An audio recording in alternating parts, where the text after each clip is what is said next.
The Book of Numbers, Chapter 1. The Lord spoke to Moses in the wilderness of Sinai in the tent of meeting, on the first day of the 2nd month, in the 2nd year after they had come out of the land of Egypt, saying, Take a census of all the congregation of the children of Israel, by their families, by their fathers' houses, according to the number of the names, every male one by one, from 20 years old and upward, all who are able to go out to war in Israel. You and Aaron shall number them by their divisions. With you there shall be a man of every tribe, every one the head of his father's house. These are the names of the men who shall stand with you. Of Reuben, Elizur the son of Shedeur. Of Simeon, Shelumiel the son of Jerushadai. Of Judah, Nashon the son of Amminadab. Of Issachar, Nethanel the son of Zuar. Of Zebulun, Eliab the son of Helon. Of the children of Joseph. Of Ephraim, Elishama the son of Ammihud. Of Manasseh, Gamaliel the son of Pedazur. Of Benjamin, Abidan the son of Gideoni. Of Dan, Ahiezer the son of Ammishaddai. Of Asher, Pagiel the son of Akron. Of Gad, Eliasaph the son of Duel. Of Naphtali, Ahira the son of Enan. These are those who were called of the congregation, the princes of the tribes of their fathers. They were the heads of the thousands of Israel. Moses and Aaron took these men who are mentioned by name. They assembled all the congregation together on the first day of the 2nd month, and they declared their ancestry by their families, by their fathers' houses, according to the number of the names, from 20 years old and upward, one by one. As the Lord commanded Moses, so he numbered them in the wilderness of Sinai.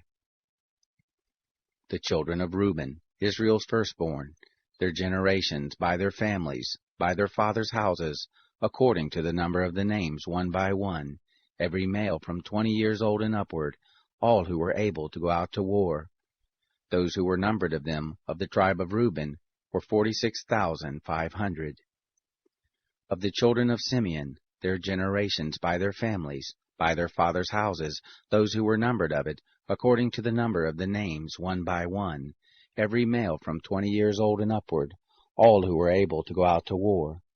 Those who were numbered of them, of the tribe of Simeon, were 59,300. Of the children of Gad, their generations, by their families, by their fathers' houses, according to the number of the names, from 20 years old and upward, all who were able to go out to war. Those who were numbered of them, of the tribe of Gad, were 45,650. Of the children of Judah, their generations, by their families, by their fathers' houses, according to the number of the names, from 20 years old and upward, all who were able to go out to war. Those who were numbered of them, of the tribe of Judah, were 64,600. Of the children of Issachar, their generations by their families, by their fathers' houses, according to the number of the names, from 20 years old and upward, all who were able to go out to war. Those who were numbered of them, of the tribe of Issachar, were 54,400. Of the children of Zebulun, their generations by their families, by their fathers' houses, according to the number of the names, from 20 years old and upward, all who were able to go out to war. Those who were numbered of them, of the tribe of Zebulun, were 57,400. Of the children of Joseph, of the children of Ephraim, their generations, by their families, by their fathers' houses, according to the number of the names, from 20 years old and upward, all who were able to go out to war. Those who were numbered of them, of the tribe of Ephraim, were 40,500. Of the children of Manasseh, their generations, by their families, by their fathers' houses, according to the number of the names, from 20 years old and upward, all who were able to go out to war. Those who were numbered of them, of the tribe of Manasseh, were 32,200. Of the children of Benjamin, their generations, by their families, by their fathers' houses, according to the number of the names, from 20 years old and upward, all who were able to go out to war. Those who were numbered of them, of the tribe of Benjamin, were 35,400. Of the children of Dan, their generations, by their families, by their fathers' houses, according to the number of the names, from 20 years old and upward, all who were able to go forth to war. Those who were numbered of them of the tribe of Dan were 62,700. Of the children of Asher, their generations, by their families, by their fathers' houses, according to the number of the names, from 20 years old and upward, all who were able to go forth to war. Those who were numbered of them of the tribe of Asher were 41,500. Of the children of Naphtali, their generations, by their families, by their fathers' houses, according to the number of the names, from 20 years old and upward, all who were able to go forth to war. Those who were numbered of them of the tribe of Naphtali were 53,400. These are those who were numbered, whom Moses and Aaron numbered, and the princes of Israel, being 12 men. They were each one for his father's house. So all those who were numbered of the children of Israel by their fathers' houses, from 20 years old and upward, all who were able to go out to war in Israel, even all those who were numbered, were 603,550. But the Levites after the tribe of their fathers were not numbered among them. For the Lord spoke to Moses, saying, Only the tribe of Levi you shall not number, neither shall you take a census of them among the children of Israel, but appoint the Levites over the tabernacle of the testimony, and over all its furnishings, and over all that belongs to it. They shall carry the tabernacle and all its furnishings, and they shall take care of it, and shall encamp around it. When the tabernacle is to move, the Levites shall take it down, and when the tabernacle is to be set up, the Levites shall set it up. The stranger who comes near shall be put to death. The children of Israel shall pitch their tents, every man by his own camp, and every man by his own standard, according to their divisions. But the Levites shall encamp around the tabernacle of the testimony, that there may be no wrath on the congregation of the children of Israel, and the Levites shall be responsible for the tabernacle of the testimony. Thus the children of Israel did, according to all that the Lord commanded Moses, so they did.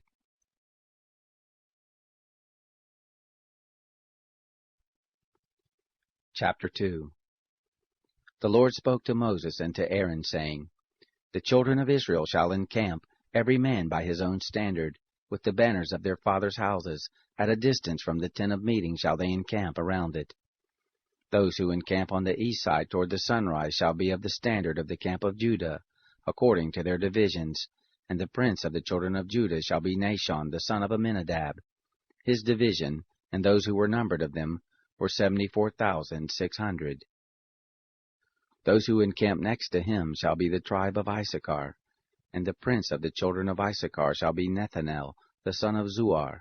His division, and those who were numbered of it, were 54,400. The tribe of Zebulun, and the prince of the children of Zebulun shall be Eliab the son of Helon. His division, and those who were numbered of it, were 57,400.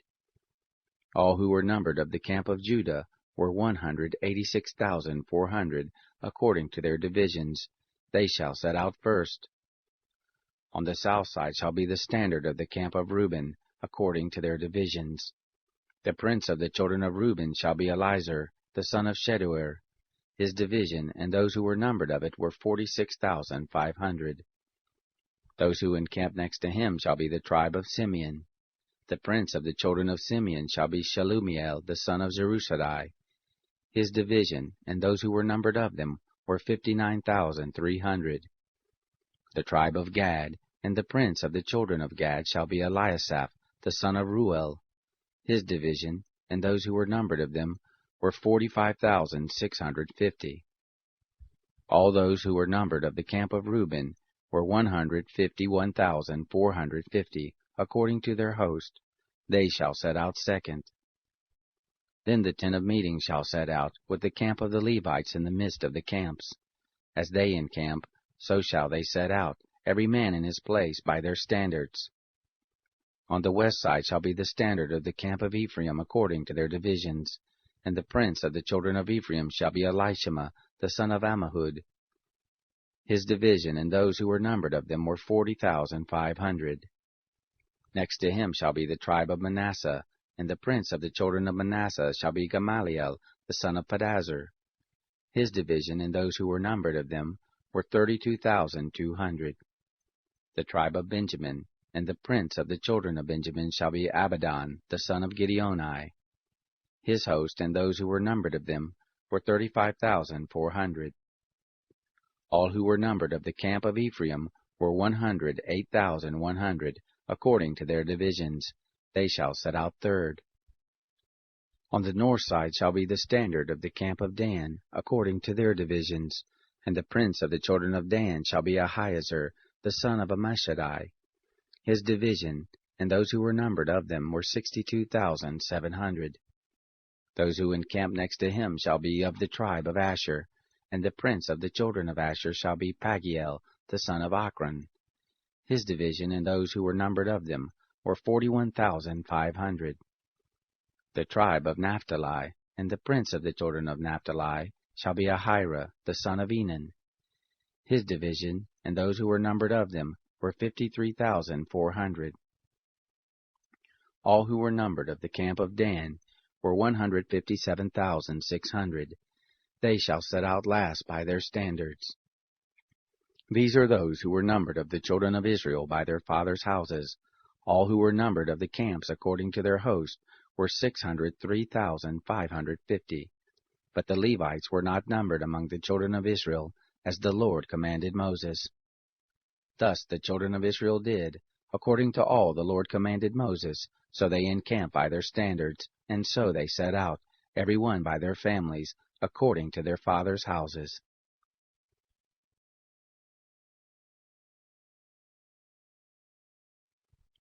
Chapter 3. Now this is the history of the generations of Aaron and Moses, in the day that the Lord spoke with Moses in Mount Sinai. These are the names of the sons of Aaron: Nadab the firstborn, and Abihu, Eleazar and Ithamar. These are the names of the sons of Aaron, the priests who were anointed, whom he consecrated to minister in the priest office. Nadab and Abihu died before the Lord, when they offered strange fire before the Lord in the wilderness of Sinai, and they had no children. Eleazar and Ithamar ministered in the priest office in the presence of Aaron their father. The Lord spoke to Moses, saying, Bring the tribe of Levi near, and set them before Aaron the priest, that they may minister to him. They shall keep his charge, and the charge of the whole congregation before the tent of meeting, to do the service of the tabernacle. They shall keep all the furnishings of the tent of meeting, and the obligations of the children of Israel, to do the service of the tabernacle. You shall give the Levites to Aaron and to his sons. They are wholly given to him on behalf of the children of Israel. You shall appoint Aaron and his sons, and they shall keep their priesthood. The stranger who comes near shall be put to death. The Lord spoke to Moses, saying, Behold, I have taken the Levites from among the children of Israel, instead of all the firstborn who opened the womb among the children of Israel, and the Levites shall be mine, for all the firstborn are mine. On the day that I struck down all the firstborn in the land of Egypt, I made holy to me all the firstborn in Israel, both man and animal. They shall be mine. I am the Lord. The Lord spoke to Moses in the wilderness of Sinai, saying, Number the children of Levi by their fathers' houses, by their families, every male from a month old and upward shall you number. Moses numbered them according to the word of the Lord as he was commanded.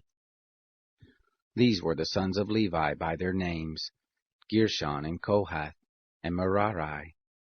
These are the names of the sons of Gershon by their families, Libni and Shimei. The sons of Kohath by their families, Amram and Ishar, Hebron and Uzziel. The sons of Merari by their families, Mahli and Mushai. These are the families of the Levites according to their fathers' houses. Of Gershon was the family of the Libnites, and the family of the Shimeites. These are the families of the Gershonites. Those who were numbered of them according to the number of all the males, from a month old and upward, even those who were numbered of them were 7,500. The families of the Gershonites shall encamp behind the tabernacle westward. The prince of the father's house of the Gershonites shall be Eliasaph the son of Lael. The charge of the sons of Gershon in the tent of meeting shall be the tabernacle, and the tent, its covering, and the screen for the door of the tent of meeting, and the hangings of the court, and the screen for the door of the court, which is by the tabernacle, and around the altar, and its cords for all of its service. Of Kohath was the family of the Amrites, and the family of the Isharites, and the family of the Hebronites, and the family of the Uzzielites. These are the families of the Kohathites. According to the number of all the males, from a month old and upward, there were 8,600, keeping the charge of the sanctuary. The families of the sons of Kohath shall encamp on the south side of the tabernacle.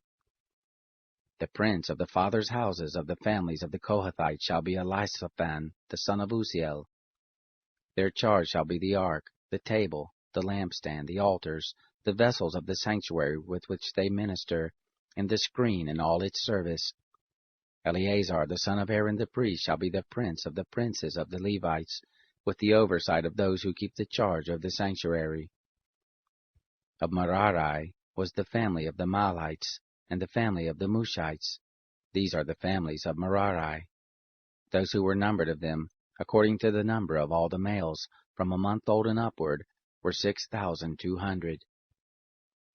The prince of the fathers' houses of the families of Merari was Zuriel, the son of Abihail. They shall encamp on the north side of the tabernacle. The appointed charge of the sons of Merari shall be the tabernacle's boards, its bars, its pillars, its sockets, all its instruments, all its service, the pillars of the court around it, their sockets, their pins, and their cords.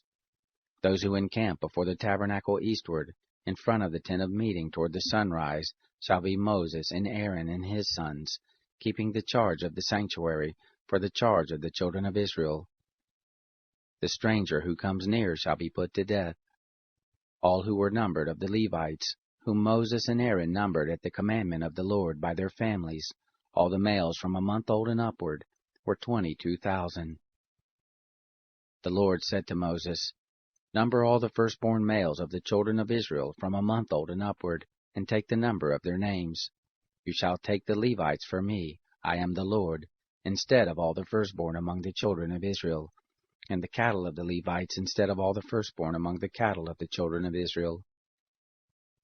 Moses numbered, as the Lord commanded him, all the firstborn among the children of Israel, all the firstborn males according to the number of names, from a month old and upward, of those who were numbered of them, were 22,273. The Lord spoke to Moses, saying, Take the Levites instead of all the firstborn among the children of Israel, and the cattle of the Levites instead of their cattle, and the Levites shall be mine. I am the Lord. For the redemption of the 273 of the firstborn of the children of Israel, who exceed the number of the Levites, you shall take 5 shekels apiece for each one. After the shekel of the sanctuary, you shall take them. The shekel is 20 gerahs. And you shall give the money, with which the remainder of them is redeemed, to Aaron and to his sons. Moses took the redemption money from those who exceeded the number of those who were redeemed by the Levites. From the firstborn of the children of Israel he took the money, 1,365 shekels, after the shekel of the sanctuary. And Moses gave the redemption money to Aaron and to his sons, according to the word of the Lord, as the Lord commanded Moses.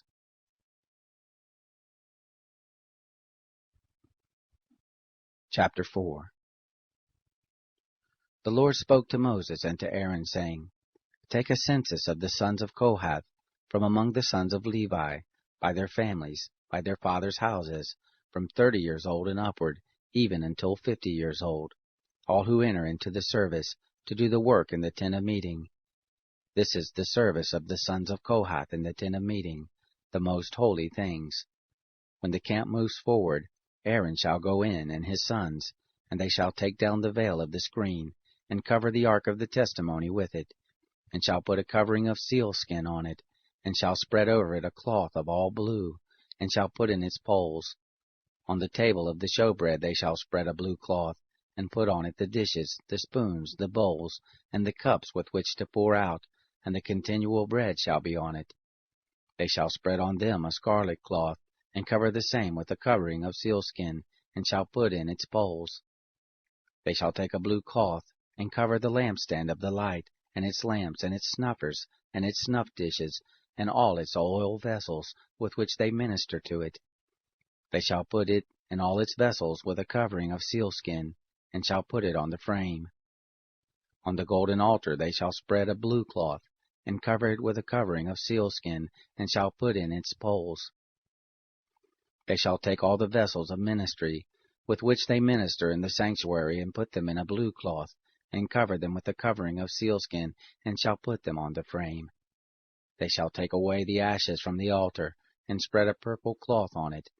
They shall put on it all its vessels, with which they minister about it, the fire pans, the flesh hooks, the shovels, and the basins, all the vessels of the altar, and they shall spread on it a covering of sealskin, and put in its poles. When Aaron and his sons have finished covering the sanctuary, and all the furniture of the sanctuary, as the camp moves forward, after that the sons of Kohath shall come to carry it, but they shall not touch the sanctuary, lest they die. These things are the burden of the sons of Kohath in the tent of meeting.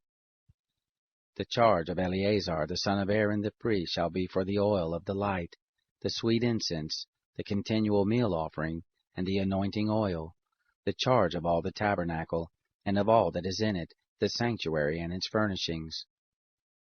The Lord spoke to Moses and to Aaron, saying, Don't cut off the tribe of the families of the Kohathites from among the Levites, but do this to them, that they may live and not die when they approach the most holy things. Aaron and his sons shall go in, and appoint them every one to his service and his burden, but they shall not go in to see the sanctuary even for a moment, lest they die. The Lord spoke to Moses, saying, Take a census of the sons of Gershon also, by their fathers' houses, by their families. From 30 years old and upward until 50 years old shall you number them, all who enter in to wait on the service, to do the work in the tent of meeting. This is the service of the families of the Gershonites, in serving and in bearing burdens. They shall carry the curtains of the tabernacle, and the tent of meeting, its covering, and the covering of sealskin that is above on it, and the screen for the door of the tent of meeting, and the hangings of the court, and the screen for the door of the gate of the court, which is by the tabernacle and around the altar, and their cords, and all the instruments of their service, and whatever shall be done with them. Therein shall they serve. At the commandment of Aaron and his sons shall be all the service of the sons of the Gershonites, and all their burden, and in all their service, and you shall appoint to them in charge all their burden. This is the service of the families of the sons of the Gershonites in the tent of meeting, and their charge shall be under the hand of Ithamar, the son of Aaron the priest. As for the sons of Merari, you shall number them by their families, by their fathers' houses. From 30 years old and upward, even to 50 years old, shall you number them, every one who enters on the service to do the work of the tent of meeting. This is the charge of their burden, according to all their service in the tent of meeting. The tabernacle's boards, its bars, its pillars, its sockets, and the pillars of the court around it, and their sockets, and their pins and their cords, with all their instruments, and with all their service. And by name shall you appoint the instruments of the charge of their burden. This is the service of the families of the sons of Merari, according to all their service, in the tent of meeting, under the hand of Ithamar the son of Aaron the priest.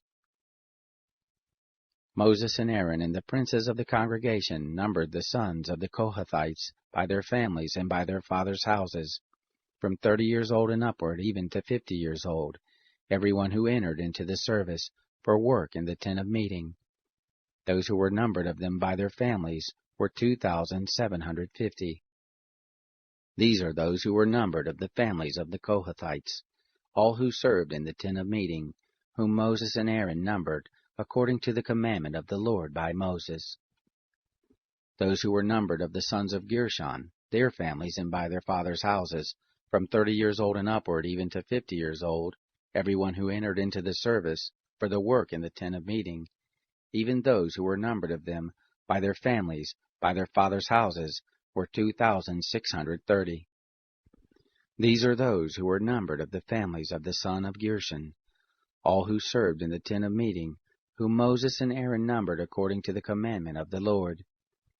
Those who were numbered of the families of the sons of Merari, by their families, by their fathers' houses, from 30 years old and upward, even to 50 years old, every one who entered into the service, for the work in the tent of meeting.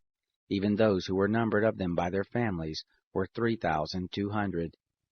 These are those who were numbered of the families of the sons of Merari, whom Moses and Aaron numbered according to the commandment of the Lord by Moses. All those who were numbered of the Levites, whom Moses and Aaron and the princes of Israel numbered by their families and by their fathers' houses, from 30 years old and upward even to 50 years old, every one who entered in to do the work of service and the work of bearing burdens in the tent of meeting, even those who were numbered of them were 8,580. According to the commandment of the Lord they were numbered by Moses, every one according to his service and according to his burden. Thus were they numbered by him, as the Lord commanded Moses. Chapter 5. The Lord spoke to Moses, saying, Command the children of Israel that they put out of the camp every leper, and every one who has an issue, and whoever is unclean by the dead. Both male and female shall you put out. Outside of the camp you shall put them, that they not defile their camp, in the midst of which I dwell. The children of Israel did so, and put them outside of the camp, as the Lord spoke to Moses, so did the children of Israel. The Lord spoke to Moses, saying, Speak to the children of Israel, when a man or a woman commits any sin that men commit, so as to trespass against the Lord, and that soul is guilty, then he shall confess his sin which he has done, and he shall make restitution for his guilt in full, and add to it the 5th part of it, and give it to him in respect of whom he has been guilty. But if the man has no kinsman to whom restitution may be made for the guilt, the restitution for guilt which is made to the Lord shall be the priest, besides the ram of the atonement, by which atonement shall be made for him. Every heave offering of all the holy things of the children of Israel, which they present to the priest, shall be his. Every man's holy thing shall be his. Whatever any man gives the priest, it shall be his. The Lord spoke to Moses, saying, Speak to the children of Israel, and tell them, If any man's wife goes astray and is unfaithful to him, and a man lies with her carnally, and it is hidden from the eyes of her husband, and is kept secret, and she is defiled, and there is no witness against her, and she isn't caught in the act, and the spirit of jealousy comes on him, and he is jealous of his wife, and she is defiled, or if the spirit of jealousy comes on him, and he is jealous of his wife, and she isn't defiled, then the man shall bring his wife to the priest, and shall bring her offering for her, the 10th part of an ephah of barley meal. He shall pour no oil on it, nor put frankincense on it, for it is a meal offering of jealousy, a meal offering of memorial, bringing iniquity to memory. The priest shall bring her near, and set her before the Lord. And the priest shall take holy water in an earthen vessel, and of the dust that is on the floor of the tabernacle the priest shall take, and put it into the water.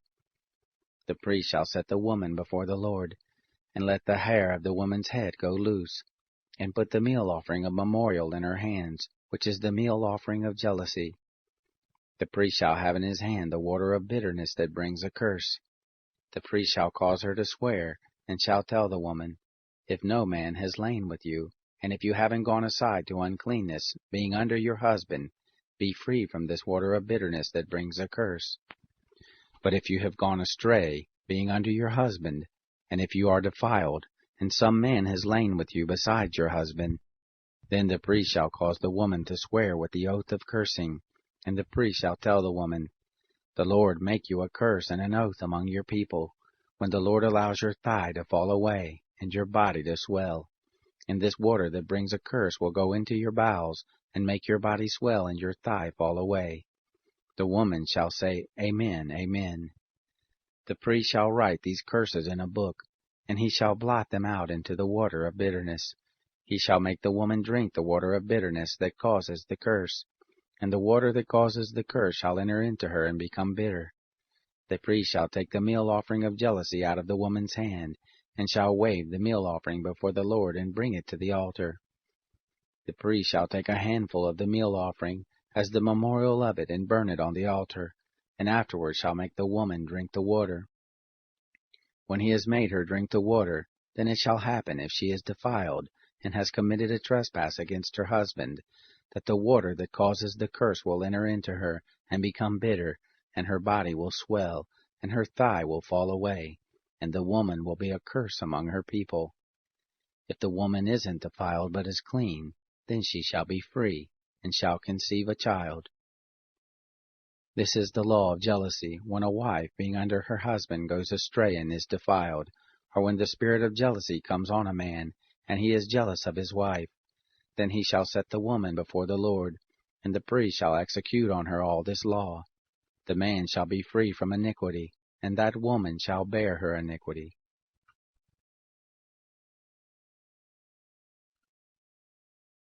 Chapter 6. The Lord spoke to Moses, saying, Speak to the children of Israel, and tell them, when either man or woman shall make a special vow, the vow of a Nazarite, to separate himself to the Lord, he shall separate himself from wine and strong drink. He shall drink no vinegar of wine, or vinegar of fermented drink, neither shall he drink any juice of grapes, nor eat fresh grapes or dried. All the days of his separation he shall eat nothing that is made of the grapevine, from the seeds even to the skins. All the days of his vow of separation there shall no razor come on his head, until the days are fulfilled, in which he separates himself to the Lord. He shall be holy. He shall let the locks of the hair of his head grow long. All the days that he separates himself to the Lord he shall not go near a dead body. He shall not make himself unclean for his father, or for his mother, for his brother, or for his sister when they die, because his separation to God is on his head. All the days of his separation he is holy to the Lord. If a man dies very suddenly beside him, and he defiles the head of his separation, then he shall shave his head in the day of his cleansing. On the 7th day he shall shave it. On the 8th day he shall bring 2 turtle doves or 2 young pigeons to the priest, to the door of the tent of meeting. The priest shall offer one for a sin offering, and the other for a burnt offering, and make atonement for him, because he sinned by reason of the dead, and shall make his head holy that same day. He shall separate to the Lord the days of his separation, and shall bring a male lamb a year old for a trespass offering, but the former days shall be void, because his separation was defiled. This is the law of the Nazarite, when the days of his separation are fulfilled.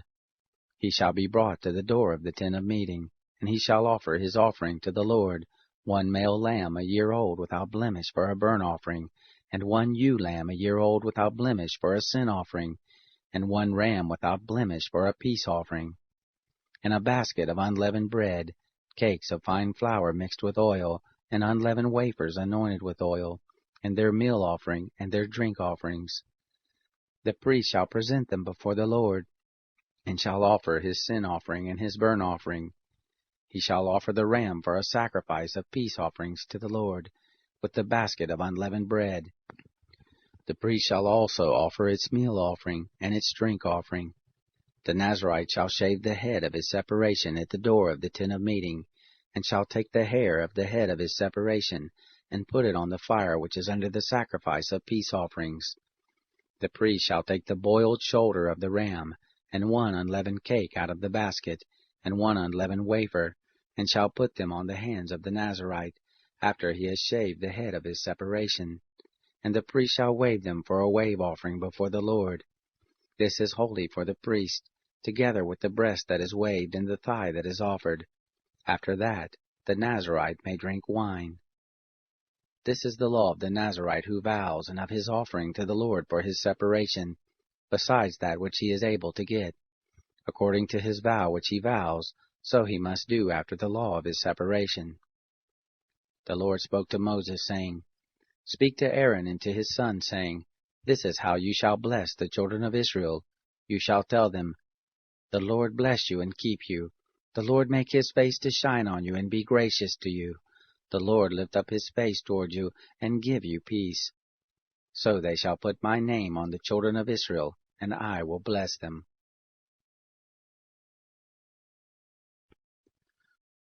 Chapter 7. It happened on the day that Moses had finished setting up the tabernacle and had anointed it, and sanctified it, with all its furniture, and the altar with all its vessels, and had anointed and sanctified them, that the princes of Israel, the heads of their father's house, offered. These were the princes of the tribes. These are they who were over those who were numbered, and they brought their offerings before the Lord. 6 covered wagons, and 12 oxen, a wagon for every 2 of the princes, and for each one an ox, and they presented them before the tabernacle. The Lord spoke to Moses, saying, Accept these from them, that they may be used in doing the service of the tent of meeting, and you shall give them to the Levites, to every man according to his service. Moses took the wagons and the oxen and gave them to the Levites. He gave 2 wagons and 4 oxen to the sons of Gershon, according to their service. And he gave 4 wagons and 8 oxen to the sons of Merari, according to their service, under the direction of Ithamar the son of Aaron the priest. But to the sons of Kohath he gave none, because the service of the sanctuary belonged to them. They carried it on their shoulders. The princes gave offerings for the dedication of the altar, and the day that it was anointed. Even the princes gave their offerings before the altar. The Lord said to Moses, They shall offer their offering, each prince on his day, for the dedication of the altar. He who offered his offering for the first day was Nahshon the son of Amminadab, of the tribe of Judah, and his offering was 1 silver platter, the weight of which was 130 shekels, 1 silver bowl of 70 shekels after the shekel of the sanctuary, both of them full of fine flour mixed with oil for a meal offering, 1 golden ladle of 10 shekels, full of incense, 1 young bull, 1 ram, 1 male lamb a year old for a burnt offering, 1 male goat for a sin offering, and for the sacrifice of peace offerings, 2 oxen, 5 rams, 5 male goats, and 5 male lambs a year old. This was the offering of Nahshon the son of Amminadab. On the 2nd day Nethanel the son of Zuar, the prince of Issachar, gave his offering. He offered for his offering 1 silver platter, the weight of which was 130 shekels, 1 silver bowl of 70 shekels after the shekel of the sanctuary, both of them full of fine flour mixed with oil for a meal offering, 1 golden ladle of 10 shekels full of incense, 1 young bull, 1 ram, 1 male lamb a year old for a burnt offering, 1 male goat for a sin offering, and for the sacrifice of peace offerings, 2 oxen, 5 rams, 5 male goats, 5 male lambs a year old. This was the offering of Nethanel the son of Zuar. On the 3rd day, Eliab the son of Helon, prince of the children of Zebulun, gave his offering, 1 silver platter, the weight of which was 130 shekels, 1 silver bowl of 70 shekels after the shekel of the sanctuary, both of them full of fine flour mixed with oil for a meal offering, 1 golden ladle of 10 shekels full of incense, 1 young bull, 1 ram, 1 male lamb a year old for a burnt offering, 1 male goat for a sin offering, and for the sacrifice of peace offerings, 2 oxen, 5 rams, 5 male goats, and 5 male lambs a year old. This was the offering of Eliab the son of Helon.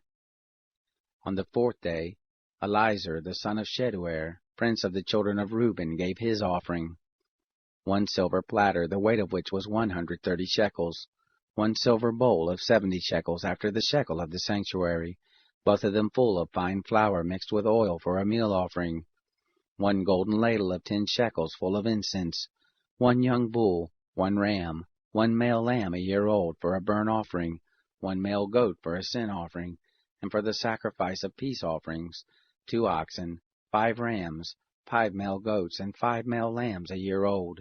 This was the offering of Elizur the son of Sheduer. On the 5th day, Shelumiel the son of Jerushadai, prince of the children of Simeon, gave his offering, 1 silver platter, the weight of which was 130 shekels, 1 silver bowl of 70 shekels after the shekel of the sanctuary, both of them full of fine flour mixed with oil for a meal offering, 1 golden ladle of 10 shekels full of incense, 1 young bull, 1 ram, 1 male lamb a year old for a burnt offering, 1 male goat for a sin offering, and for the sacrifice of peace offerings, 2 oxen, 5 rams, 5 male goats, and 5 male lambs a year old. This was the offering of Shelumiel the son of Zerushadai. On the 6th day, Eliasaph the son of Duel, prince of the children of Gad, gave his offering, 1 silver platter, the weight of which was 130 shekels, 1 silver bowl of 70 shekels, after the shekel of the sanctuary, both of them full of fine flour mixed with oil for a meal offering. 1 golden ladle of 10 shekels full of incense, 1 young bull, 1 ram, 1 male lamb a year old for a burnt offering, 1 male goat for a sin offering, and for the sacrifice of peace offerings, 2 oxen, 5 rams, 5 male goats, and 5 male lambs a year old. This was the offering of Eliasaph the son of Deuel. On the 7th day, Elishama the son of Ammihud, prince of the children of Ephraim, gave his offering, 1 silver platter, the weight of which was 130 shekels, 1 silver bowl of 70 shekels, after the shekel of the sanctuary, both of them full of fine flour mixed with oil for a meal offering, 1 golden ladle of 10 shekels, full of incense, 1 young bull, 1 ram, 1 male lamb a year old for a burnt offering, 1 male goat for a sin offering, and for the sacrifice of peace offerings, 2 oxen, 5 rams, 5 male goats, and 5 male lambs a year old. This was the offering of Elishama the son of Ammihud. On the 8th day, Gamaliel the son of Pedazur, prince of the children of Manasseh, gave his offering, 1 silver platter, the weight of which was 130 shekels, 1 silver bowl of 70 shekels, after the shekel of the sanctuary, both of them full of fine flour mixed with oil for a meal offering, 1 golden ladle of 10 shekels, full of incense, 1 young bull, 1 ram, 1 male lamb a year old for a burnt offering, 1 male goat for a sin offering, and for the sacrifice of peace offerings, 2 oxen, 5 rams, 5 male goats, and 5 male lambs a year old. This was the offering of Gamaliel the son of Pedazur. On the 9th day, Abidan the son of Gideoni, prince of the children of Benjamin, gave his offering, 1 silver platter, the weight of which was 130 shekels, 1 silver bowl of 70 shekels, after the shekel of the sanctuary, both of them full of fine flour mixed with oil for a meal offering, 1 golden ladle of 10 shekels full of incense, 1 young bull, 1 ram, 1 male lamb a year old for a burnt offering, 1 male goat for a sin offering, and for the sacrifice of peace offerings, 2 oxen, 5 rams, 5 male goats, and 5 male lambs a year old. This was the offering of Abidan the son of Gideoni.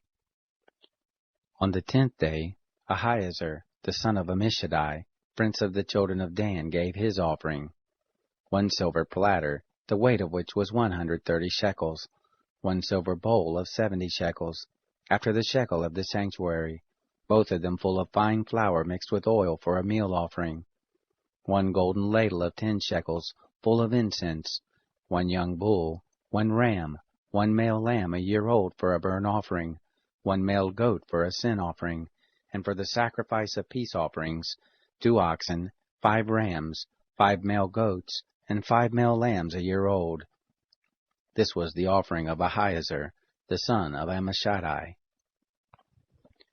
On the 11th day, Pagiel the son of Ochran, prince of the children of Asher, gave his offering, 1 silver platter, the weight of which was 130 shekels, 1 silver bowl of 70 shekels, after the shekel of the sanctuary, both of them full of fine flour mixed with oil for a meal offering, 1 golden ladle of 10 shekels full of incense, 1 young bull, 1 ram, 1 male lamb a year old for a burnt offering, 1 male goat for a sin offering, and for the sacrifice of peace offerings, 2 oxen, 5 rams, 5 male goats, and 5 male lambs a year old. This was the offering of Pagiel the son of Ochran. On the 12th day, Ahira the son of Enan, the prince of the children of Naphtali, gave his offering, 1 silver platter, the weight of which was 130 shekels, 1 silver bowl of 70 shekels, after the shekel of the sanctuary, both of them full of fine flour mixed with oil for a meal offering, 1 golden spoon of 10 shekels full of incense, 1 young bull, 1 ram, 1 male lamb a year old for a burnt offering, 1 male goat for a sin offering, and for the sacrifice of peace offerings, 2 oxen, 5 rams, 5 male goats, and 5 male lambs a year old. This was the offering of Ahira the son of Enan. This was the dedication of the altar, on the day when it was anointed, by the princes of Israel, 12 silver platters, 12 silver bowls, 12 golden ladles, each silver platter weighing 130 shekels, and each bowl 70. All the silver of the vessels 2,400 shekels, after the shekel of the sanctuary.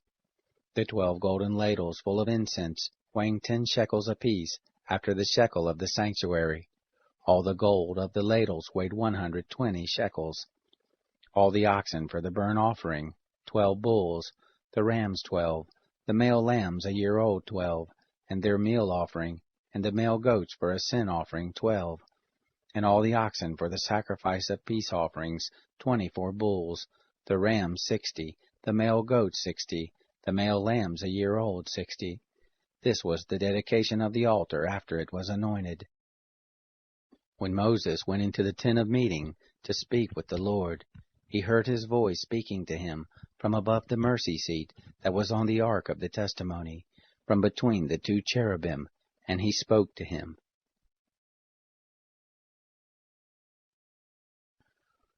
Chapter 8. The Lord spoke to Moses, saying, Speak to Aaron and tell him, When you light the lamps, the 7 lamps shall give light in front of the lampstand. Aaron did so. He lit its lamps to light the area in front of the lampstand, as the Lord commanded Moses. This was the workmanship of the lampstand, beaten work of gold. From its base to its flowers it was beaten work, according to the pattern which the Lord had showed Moses, so he made the lampstand. The Lord spoke to Moses, saying, Take the Levites from among the children of Israel and cleanse them. Thus shall you do to them to cleanse them.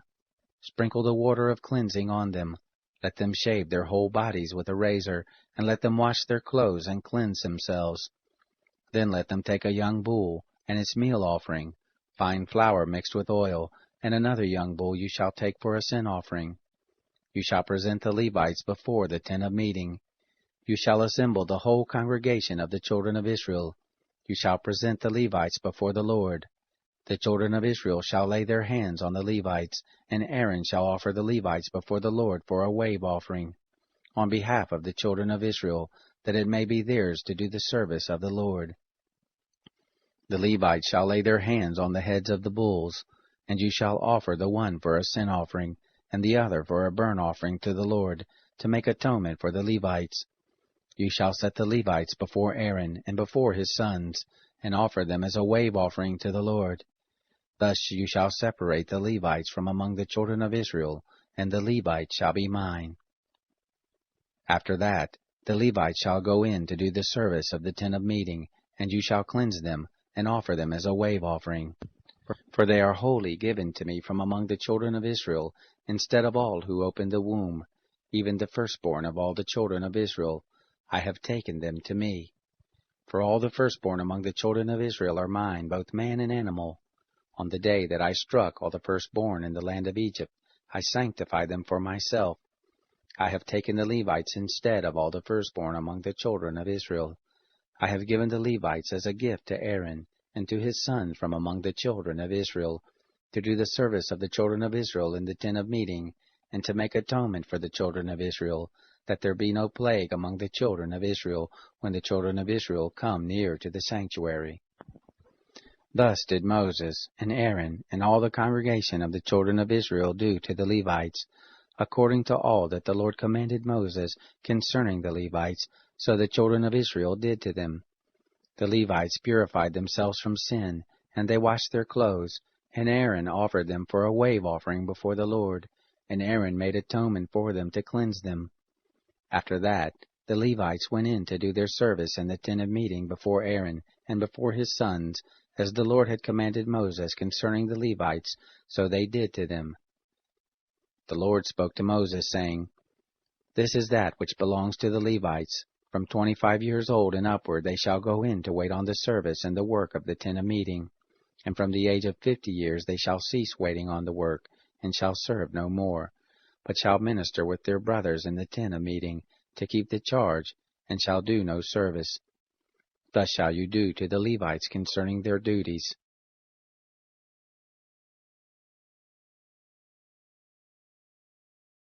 Chapter 9.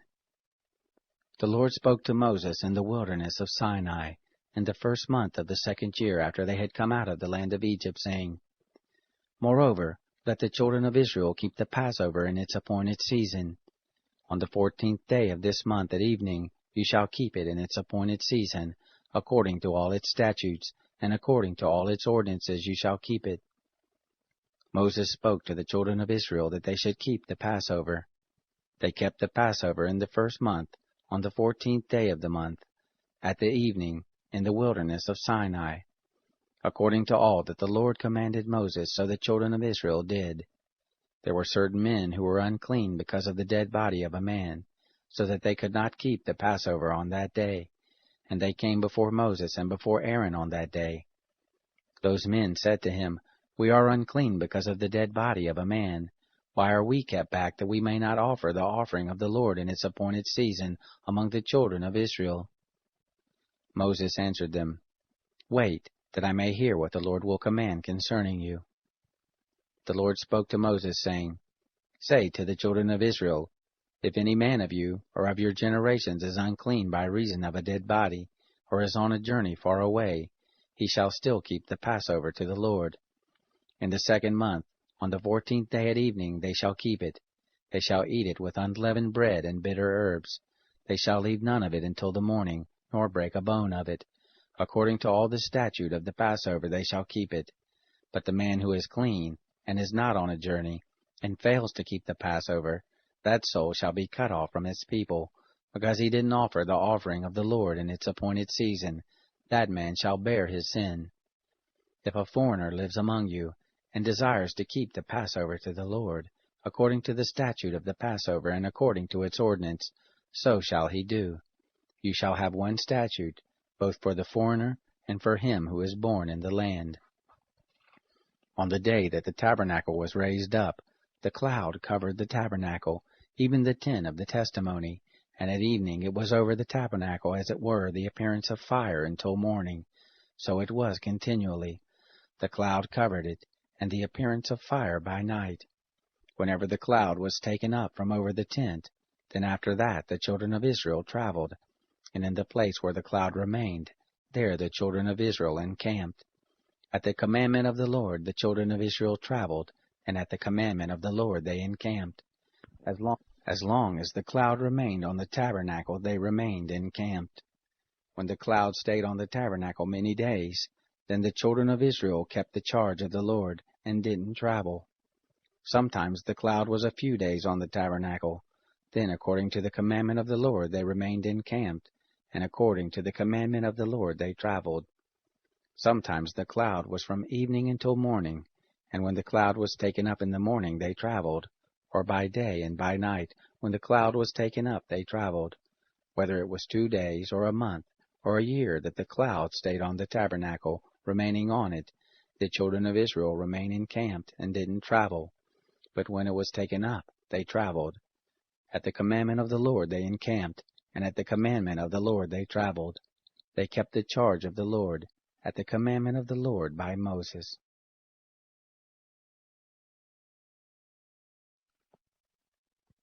Chapter 10. The Lord spoke to Moses, saying, Make 2 trumpets of silver, of beaten work shall you make them, and you shall use them for the calling of the congregation, and for the journeying of the camps.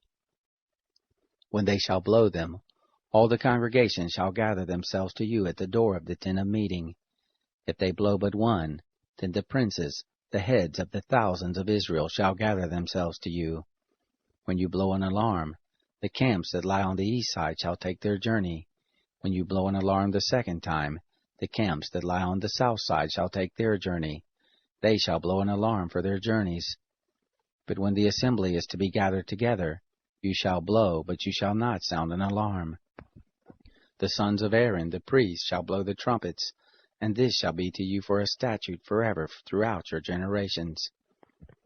When you go to war in your land against the adversary who oppresses you, then you shall sound an alarm with the trumpets, and you shall be remembered before the Lord your God, and you shall be saved from your enemies. Also in the day of your gladness, and in your set feast, and in the beginnings of your months, you shall blow the trumpets over your burnt offerings, and over the sacrifices of your peace offerings, and they shall be to you for a memorial before your God. I am the Lord your God. It happened in the 2nd year, in the 2nd month, on the 20th day of the month, that the cloud was taken up from over the tent of the testimony, the children of Israel set forward according to their journeys out of the wilderness of Sinai, and the cloud abode in the wilderness of Paran. They first took their journey according to the commandment of the Lord by Moses.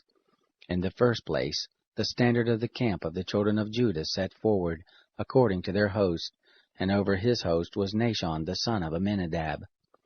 Over the host of the tribe of the children of Issachar was Nethanel the son of Zuar.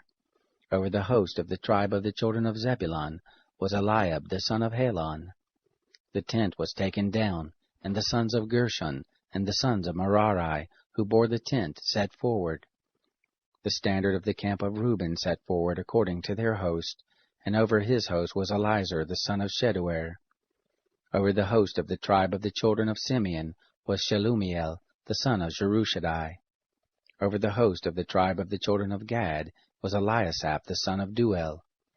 The Kohathites set forward, bearing the sanctuary, and the others did set up the tent against their coming. The standard of the camp of the children of Ephraim set forward according to their host, and over his host was Elishama the son of Ammihud. Over the host of the tribe of the children of Manasseh was Gamaliel the son of Pedazur.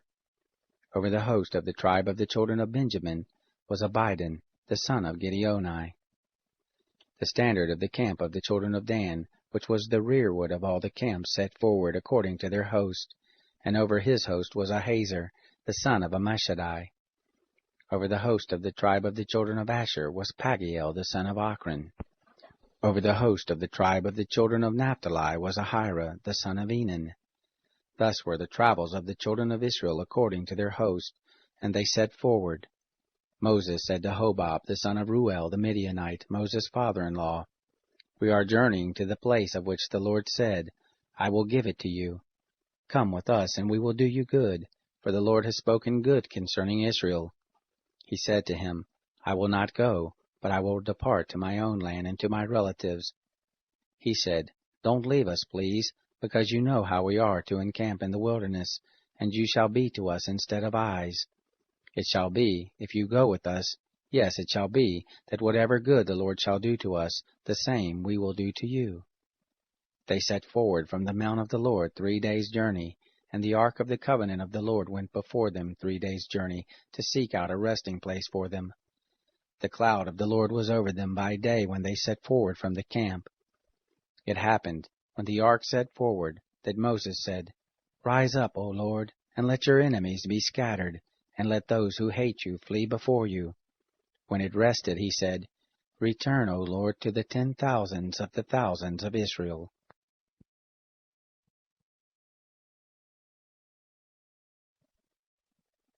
Chapter 11. The people were as murmurers, speaking evil in the ears of the Lord. And when the Lord heard it, his anger was kindled, and the fire of the Lord burned among them, and devoured in the uttermost part of the camp. The people cried to Moses, and Moses prayed to the Lord, and the fire abated. The name of that place was called Taberah, because the fire of the Lord burned among them. The mixed multitude that was among them lusted exceedingly, and the children of Israel also wept again, and said, Who shall give us flesh to eat?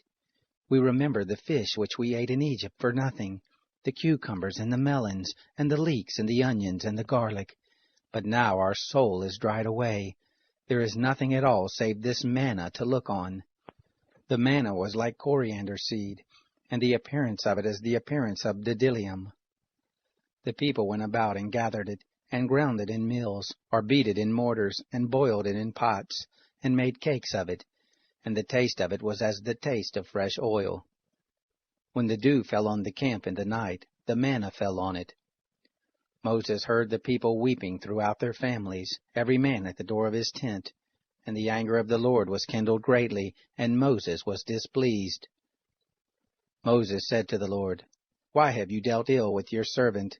And why haven't I found favor in your sight, that you lay the burden of all this people on me? Have I conceived all this people? Have I brought them forth that you should tell me, Carry them in your bosom, as a nursing father carries the sucking child, to the land which you swore to their fathers? Where should I have flesh to give all this people? For they weep to me, saying, Give us flesh that we may eat. I am not able to bear all this people alone, because it is too heavy for me. If you deal thus with me, please kill me out of hand, if I have found favor in your sight, and let me not see my wretchedness.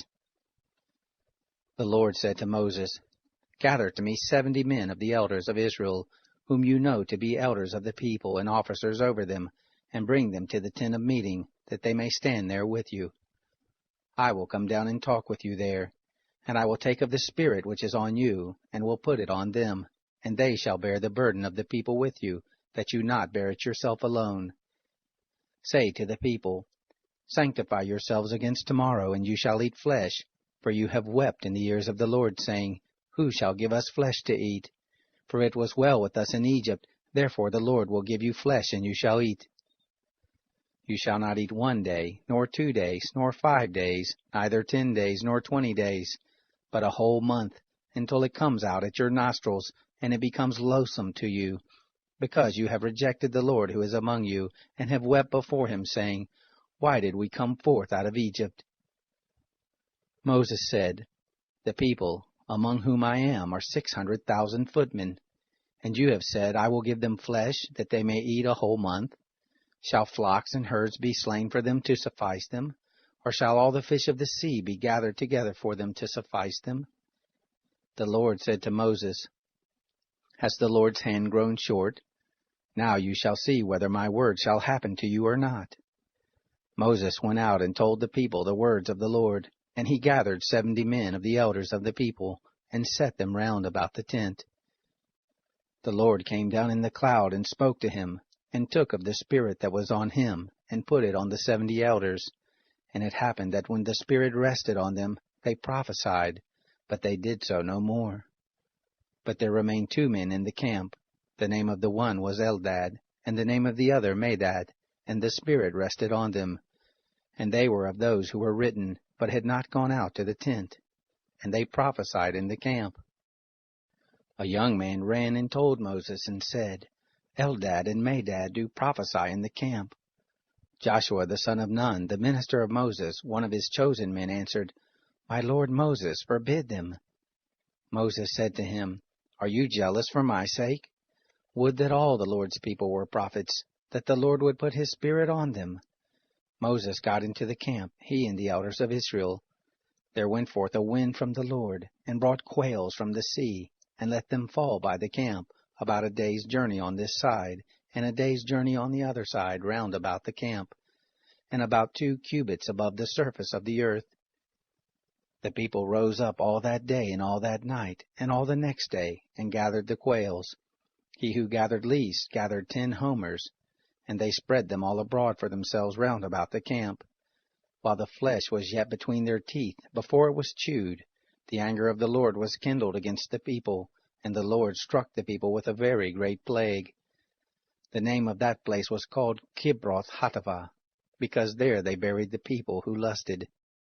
From Kibroth Hattaavah the people traveled to Hazeroth, and they abode at Hazeroth.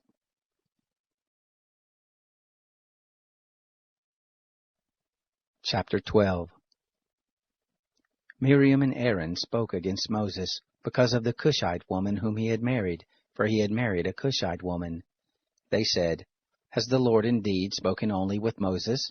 Hasn't he spoken also with us? The Lord heard it. Now the man Moses was very humble, above all the men who were on the surface of the earth. The Lord spoke suddenly to Moses, and to Aaron, and to Miriam, Come out, you 3, to the tent of meeting. They 3 came out. The Lord came down in a pillar of cloud, and stood at the door of the tent, and called Aaron and Miriam, and they both came forth. He said, Hear now my words. If there be a prophet among you, I the Lord will make myself known to him in a vision. I will speak with him in a dream. My servant Moses is not so. He is faithful in all my house. With him will I speak mouth to mouth, even manifestly, and not in dark speeches. And the form of the Lord shall he see. Why then were you not afraid to speak against my servant, against Moses? The anger of the Lord was kindled against them, and he departed. The cloud removed from over the tent, and behold, Miriam was leprous, as white as snow, And Aaron looked at Miriam, and behold, she was leprous. Aaron said to Moses, O my Lord, please don't lay sin on us. For that we have done foolishly, and for that we have sinned. Let her not, I pray, be as one of the dead, of whom the flesh is half consumed when he comes out of his mother's womb.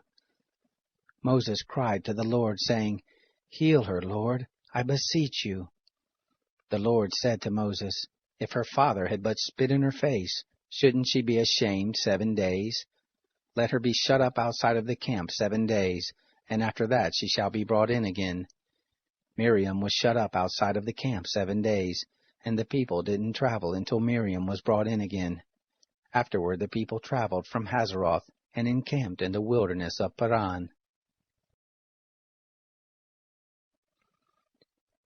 Chapter 13. The Lord spoke to Moses, saying, Send men that they may spy out the land of Canaan, which I give to the children of Israel. Of every tribe of their fathers shall you send a man, every one a prince among them. Moses sent them from the wilderness of Paran, according to the commandment of the Lord, all of them men who were heads of the children of Israel.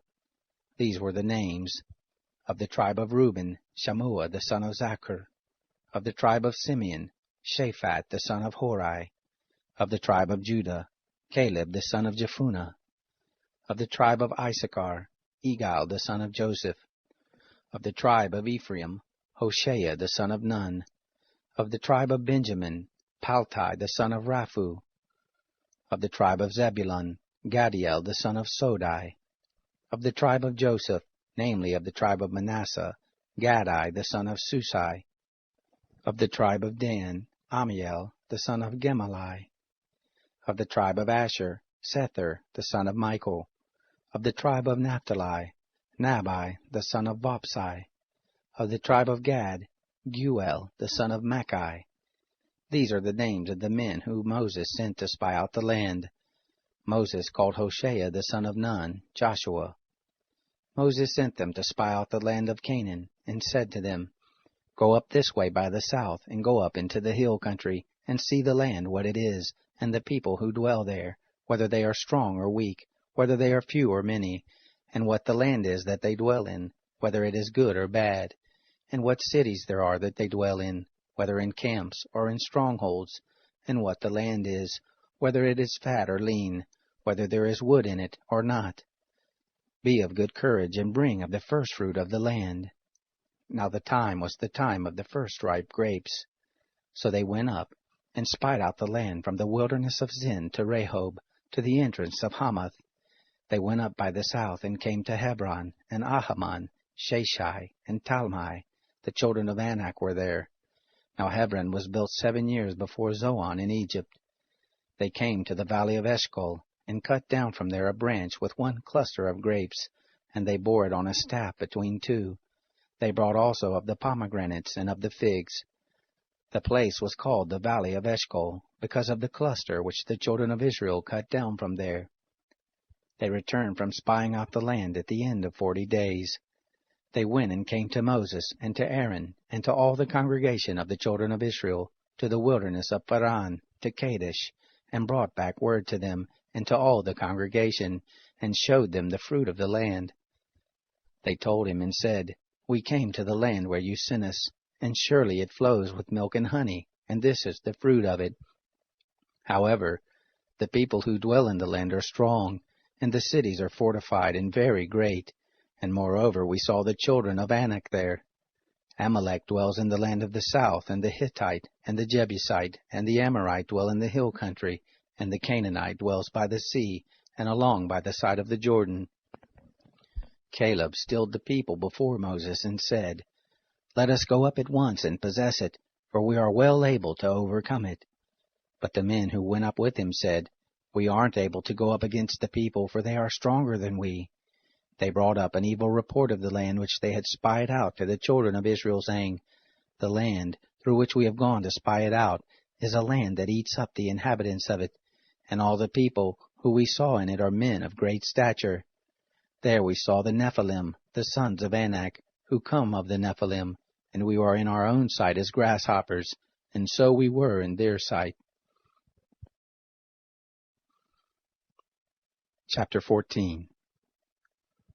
All the congregation lifted up their voice and cried, and the people wept that night. All the children of Israel murmured against Moses and against Aaron, and the whole congregation said to them, Would that we had died in the land of Egypt, or would that we had died in this wilderness. Why does the Lord bring us to this land to fall by the sword? Our wives and our little ones will be a prey. Wouldn't it be better for us to return to Egypt? They said one to another, Let's make a captain, and let us return to Egypt. Then Moses and Aaron fell on their faces before all the assembly of the congregation of the children of Israel. Joshua the son of Nun, and Caleb the son of Jephunneh, who were of those who spied out the land, tore their clothes. And they spoke to all the congregation of the children of Israel, saying, The land which we passed through to spy it out is an exceedingly good land.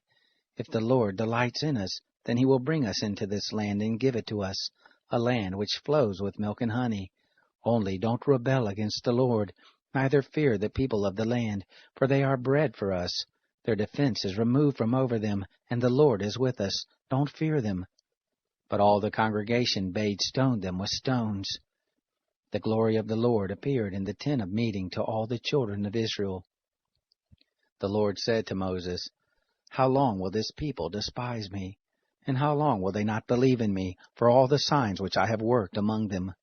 I will strike them with the pestilence and disinherit them, and will make of you a nation greater and mightier than they. Moses said to the Lord, Then the Egyptians will hear it, for you brought up this people in your might from among them, and they will tell it to the inhabitants of this land. They have heard that you, O Lord, are in the midst of this people. For you, Lord, are seen face to face, and your cloud stands over them, and you go before them in a pillar of cloud by day, and in a pillar of fire by night. Now if you shall kill this people as one man, then the nations which have heard of the fame of you will speak, saying, Because the Lord was not able to bring this people into the land which he swore to them, therefore he has slain them in the wilderness. Now please let the power of the Lord be great, according as you have spoken, saying, The Lord is slow to anger, and abundant in loving kindness, forgiving iniquity and disobedience, and that will by no means clear the guilty, visiting the iniquity of the fathers on the children, and on the third and on the fourth generation. Pardon, please, the iniquity of this people, according to the greatness of your loving kindness, and according as you have forgiven this people from Egypt even until now.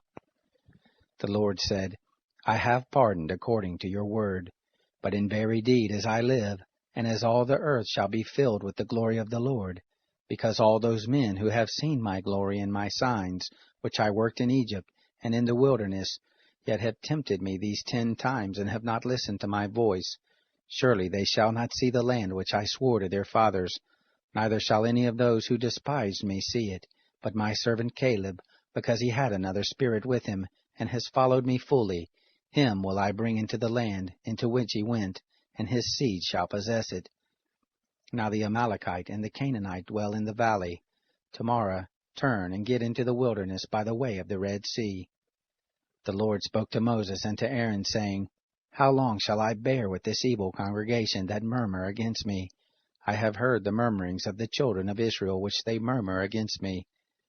Tell them, As I live, says the Lord, surely as you have spoken in my ears, so will I do to you. Your dead bodies shall fall in this wilderness, and all who were numbered of you, according to your whole number from 20 years old and upward, who have murmured against me, surely you shall not come into the land, concerning which I swore that I would make you dwell therein, save Caleb the son of Jephunneh, and Joshua the son of Nun. But your little ones, that you said should be a prey, them will I bring in, and they shall know the land which you have rejected. But as for you, your dead bodies shall fall in this wilderness. Your children shall be wanderers in the wilderness 40 years, and shall bear your prostitution, until your dead bodies be consumed in the wilderness. After the number of the days in which you spied out the land, even 40 days, for every day a year shall you bear your iniquities, even 40 years, and you shall know my alienation. I, the Lord, have spoken. Surely this will I do to all this evil congregation, who are gathered together against me. In this wilderness they shall be consumed, and there they shall die.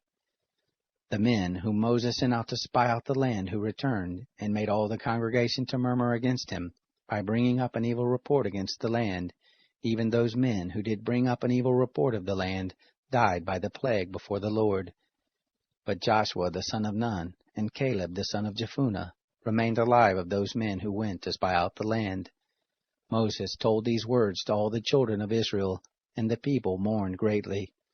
They rose up early in the morning, and got them up to the top of the mountain, saying, Behold, we are here, and will go up to the place which the Lord has promised us, for we have sinned. Moses said, Why now do you disobey the commandment of the Lord, seeing it shall not prosper? Don't go up, for the Lord is in among you, that you not be struck down before your enemies. For there the Amalekite and the Canaanite are before you, and you shall fall by the sword, because you are turned back from following the Lord. Therefore the Lord will not be with you. But they presumed to go up to the top of the mountain. Nevertheless, the ark of the covenant of the Lord and Moses didn't depart out of the camp. Then the Amalekite came down, and the Canaanite who lived in that mountain, and struck them, and beat them down even to Hormah.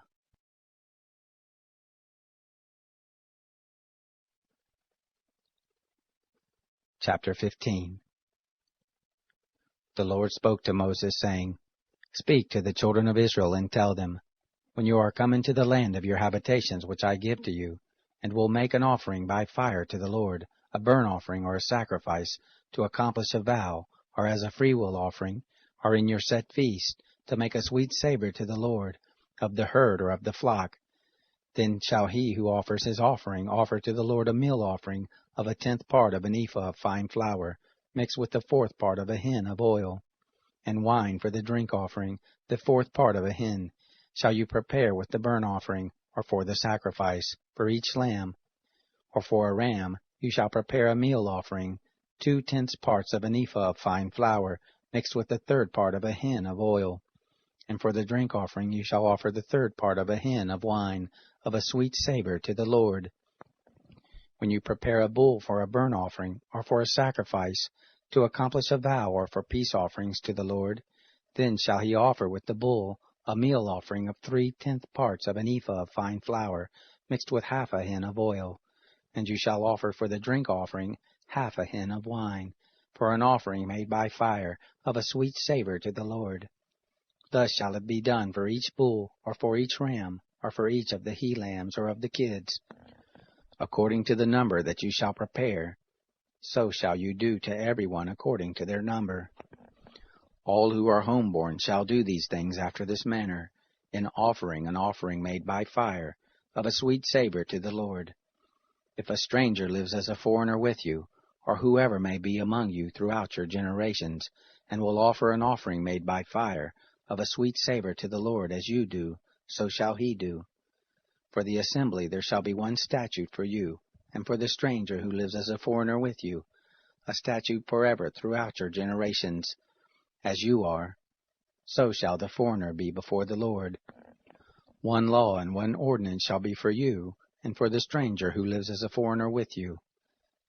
The Lord spoke to Moses, saying, Speak to the children of Israel, and tell them, When you come into the land where I bring you, then it shall be that when you eat of the bread of the land, you shall offer up a heave offering to the Lord. Of the first of your dough you shall offer up a cake for a heave offering. As the heave offering of the threshing floor, so shall you heave it.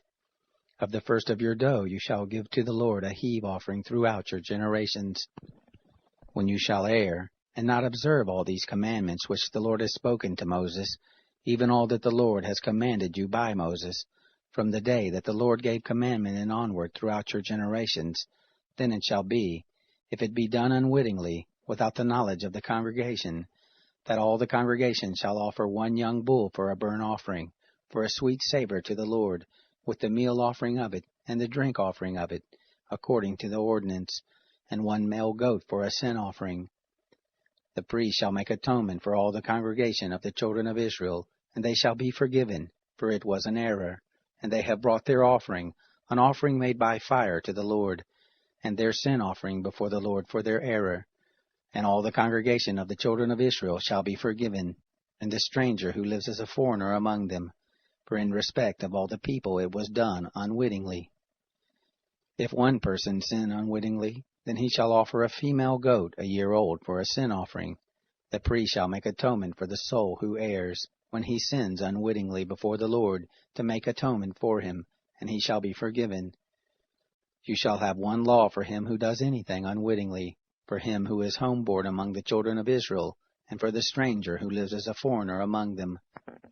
But the soul who does anything with a high hand, whether he is homeborn or a foreigner, the same blasphemes the Lord, and that soul shall be cut off from among his people, because he has despised the word of the Lord, and has broken his commandment. That soul shall be utterly cut off, his iniquity shall be on him. While the children of Israel were in the wilderness, they found a man gathering sticks on the Sabbath day. Those who found him gathering sticks brought him to Moses and Aaron, and to all the congregation. They put him in custody, because it had not been declared what should be done to him. The Lord said to Moses, The man shall surely be put to death. All the congregation shall stone him with stones outside of the camp.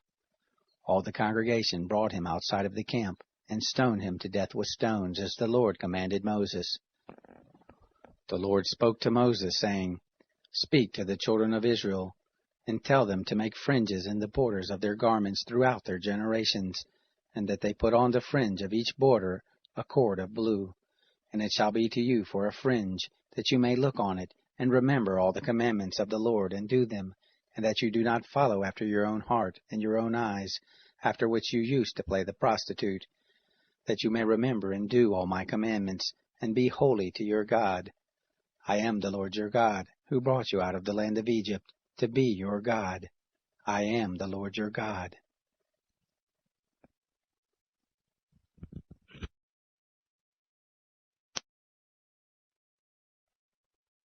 Chapter 16. Now Korah, the son of Izhar, the son of Kohath, the son of Levi, with Dathan and Abiram, the sons of Eliab, and On, the son of Peleth, sons of Reuben, took men, and they rose up before Moses, with certain of the children of Israel, 250 princes of the congregation, called to the assembly, men of renown. And they assembled themselves together against Moses and against Aaron, and said to them, You take too much on you, seeing all the congregation are holy, every one of them, and the Lord is among them. Why then lift yourselves up above the assembly of the Lord? When Moses heard it, he fell on his face, and he spoke to Korah and to all his company, saying, In the morning the Lord will show who are his, and who is holy, and will cause him to come near to him. Even him whom he shall choose he will cause to come near to him. This do, take censers, Korah, and all your company, and put fire in them, and put incense on them, before the Lord tomorrow. And it shall be that the man whom the Lord does choose, he shall be holy. You take too much on you, you sons of Levi. Moses said to Korah, Hear now, you sons of Levi. It seems but a small thing to you, that the God of Israel has separated you from the congregation of Israel, to bring you near to himself, to do the service of the tent of the Lord, and to stand before the congregation to minister to them, and that he has brought you near, and all your brothers, the sons of Levi, with you, and you seek the priesthood also? Therefore you and all your company are gathered together against the Lord and Aaron. What is he that you should murmur against him? Moses sent to call Dathan and Abiram, the sons of Eliab, and they said, We won't come up. Is it a small thing that you have brought us up out of a land flowing with milk and honey, to kill us in the wilderness, and that you must also make yourself a prince over us? Moreover, you haven't brought us into a land flowing with milk and honey, nor given us inheritance of fields and vineyards. Will you put out the eyes of these men? We won't come up. Moses was very angry and said to the Lord, Don't respect their offering. I have not taken one donkey from them, neither have I hurt one of them. Moses said to Korah, You and all your company go before the Lord, you and they and Aaron tomorrow, and take every man his censer, and put incense on them, and bring them before the Lord, every man his censer, 250 censers, you also, and Aaron, each his censer. They took every man his censer, and put fire in them, and laid incense on them, and stood at the door of the tent of meeting with Moses and Aaron. Korah assembled all the congregation against them to the door of the tent of meeting, and the glory of the Lord appeared to all the congregation. The Lord spoke to Moses and to Aaron, saying, Separate yourselves from among this congregation, that I may consume them in a moment. They fell on their faces and said, O God, the God of the spirits of all flesh, shall one man sin, and will you be angry with all the congregation? The Lord spoke to Moses, saying, Speak to the congregation and say, Get away from around the tent of Korah, Dathan, and Abiram. Moses rose up and went to Dathan and Abiram, and the elders of Israel followed him. He spoke to the congregation, saying, Depart, I pray you, from the tents of these wicked men, and touch nothing of theirs, lest you be consumed in all their sins. So they got them up from the tent of Korah, Dathan, and Abiram on every side. And Dathan and Abiram came out, and stood at the door of their tents, and their wives, and their sons, and their little ones. Moses said, Hereby you shall know that the Lord has sent me to do all these works, for I have not done them of my own mind. If these men die the common death of all men, or if they be visited after the visitation of all men, then the Lord hasn't sent me. But if the Lord makes a new thing, and the ground opens its mouth, and swallows them up, with all that pertains to them, and they go down alive into Sheol, then you shall understand that these men have despised the Lord. It happened, as he made an end of speaking all these words, that the ground split apart that was under them, and that the earth opened its mouth and swallowed them up, and their households, and all the men who pertained to Korah, and all their goods. So they, and all that belonged to them, went down alive into Sheol, and the earth closed on them, and they perished from among the assembly. All Israel that were round about them fled at the cry of them, for they said, Lest the earth swallow us up. Fire came forth from the Lord, and devoured the 250 men who offered the incense. The Lord spoke to Moses, saying, Speak to Eleazar the son of Aaron the priest, that he take up the censers out of the burning, and scatter the fire yonder, for they are holy, even the censers of these sinners against their own lives, and let them be made beaten plates for a covering of the altar, for they offered them before the Lord, therefore they are holy, and they shall be a sign to the children of Israel. Eleazar the priest took the brazen censers, which those who were burnt had offered, and they beat them out for a covering of the altar, to be a memorial to the children of Israel, to the end that no stranger, who isn't of the seed of Aaron, comes near to burn incense before the Lord, that he not be as Korah, and as his company, as the Lord spoke to him by Moses. But on the next day, all the congregation of the children of Israel murmured against Moses and against Aaron, saying, You have killed the people of the Lord. It happened, when the congregation was assembled against Moses and against Aaron, that they looked toward the tent of meeting, and behold, the cloud covered it, and the glory of the Lord appeared. Moses and Aaron came to the front of the tent of meeting. The Lord spoke to Moses, saying, Get away from among this congregation, that I may consume them in a moment. They fell on their faces. Moses said to Aaron, Take your censer, and put fire on it from off the altar, and lay incense on it, and carry it quickly to the congregation, and make atonement for them, for there is wrath gone out from the Lord, the plague has begun.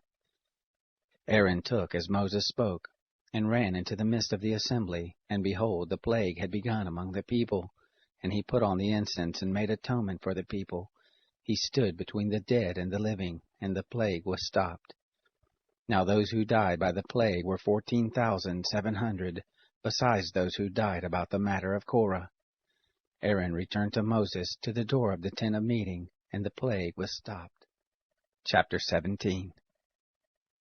The Lord spoke to Moses, saying, Speak to the children of Israel, and take of them rods, one for each father's house, of all their princes according to their father's houses, 12 rods. Write every man's name on his rod. You shall write Aaron's name on the rod of Levi, for there shall be 1 rod for each head of their father's houses. You shall lay them up in the tent of meeting before the testimony where I meet with you. It shall happen that the rod of the man whom I shall choose shall bud, and I will make to cease from me the murmurings of the children of Israel, which they murmur against you. Moses spoke to the children of Israel, and all their princes gave him rods, for each prince 1 according to their father's houses, even 12 rods, and the rod of Aaron was among their rods. Moses laid up the rods before the Lord in the tent of the testimony. It happened on the next day, that Moses went into the tent of the testimony, and behold, the rod of Aaron for the house of Levi was budded, and put forth buds, and produced blossoms, and bore ripe almonds. Moses brought out all the rods from before the Lord to all the children of Israel, and they looked, and took every man his rod. The Lord said to Moses, Put back the rod of Aaron before the testimony, to be kept for a token against the children of rebellion, that you may make an end of their murmurings against me, that they not die. Thus Moses did as the Lord commanded him. The children of Israel spoke to Moses, saying, Behold, we perish, we are undone, we are all undone. Everyone who comes near to the tent of the Lord dies. Shall we perish all of us? Chapter 18. The Lord said to Aaron, You and your sons and your father's house with you shall bear the iniquity of the sanctuary, and you and your sons with you shall bear the iniquity of your priesthood. Your brothers also, the tribe of Levi, the tribe of your father, bring near with you, that they may be joined to you and minister to you. But you and your sons shall be before the tent of the testimony. They shall keep your charge, and the charge of all the tent. Only they shall not come near to the vessels of the sanctuary and to the altar, that they not die, neither they nor you. They shall be joined to you, and keep the charge of the tent of meeting for all the service of the tent, and a stranger shall not come near to you.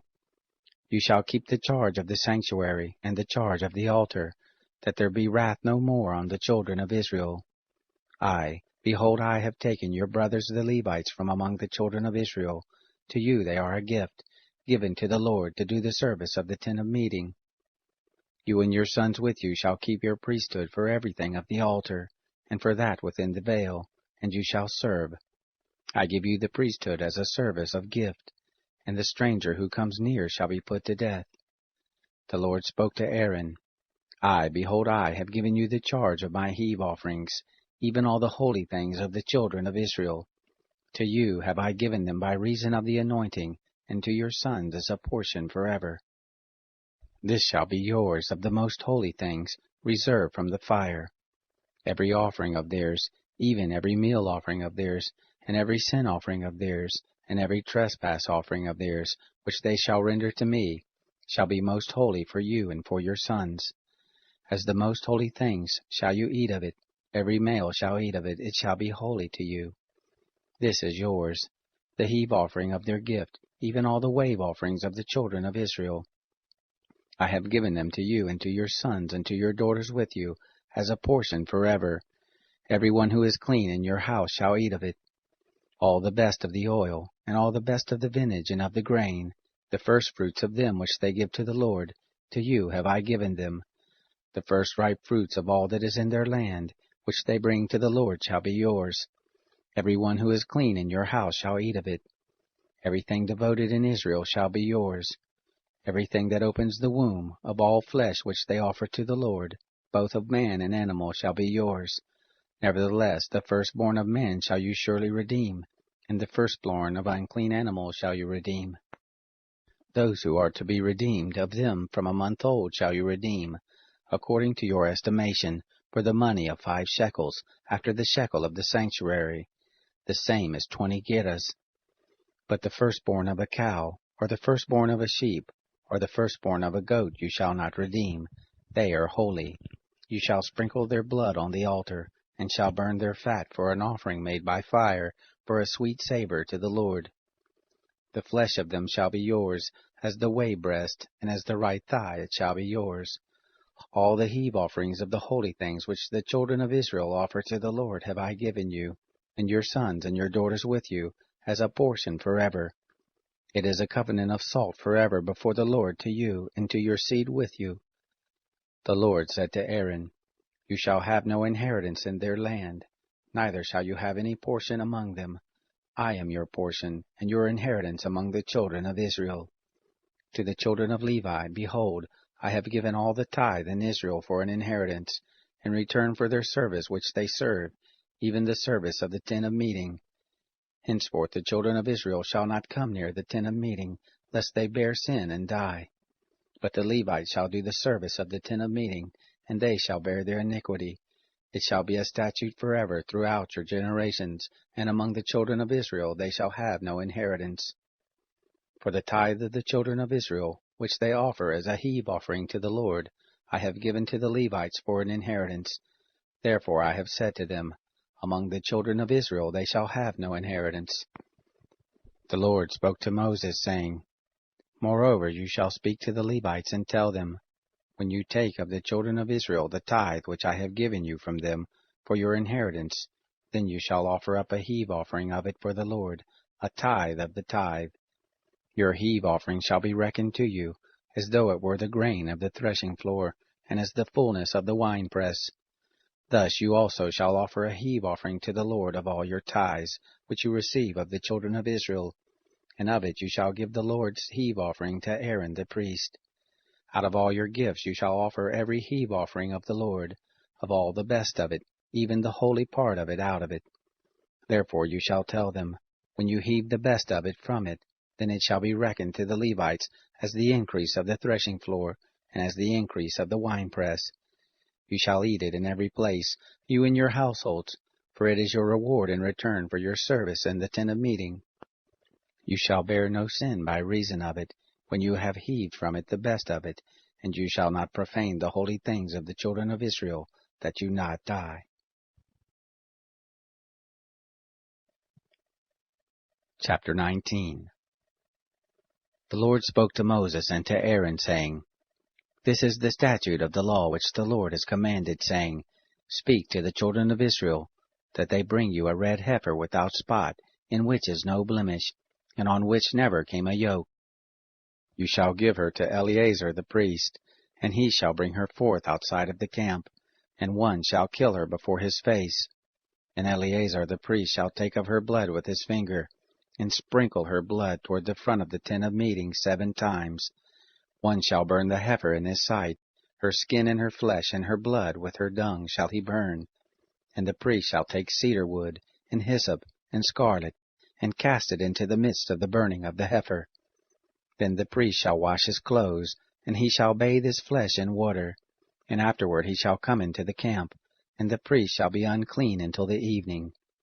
He who burns her shall wash his clothes in water, and bathe his flesh in water, and shall be unclean until the evening.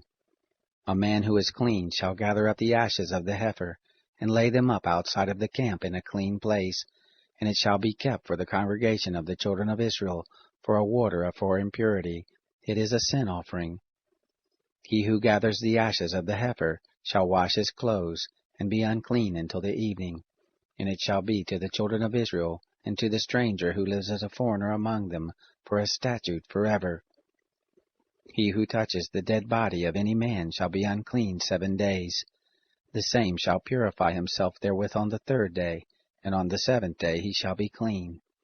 But if he doesn't purify himself the 3rd day, then the 7th day he shall not be clean. Whoever touches a dead person, the body of a man who has died, and doesn't purify himself, defiles the tent of the Lord, and that soul shall be cut off from Israel, because the water for impurity was not sprinkled on him. He shall be unclean. His uncleanness is yet on him. This is the law when a man dies in a tent. Every one who comes into the tent, and every one who is in the tent shall be unclean 7 days. Every open vessel, which has no covering bound on it, is unclean.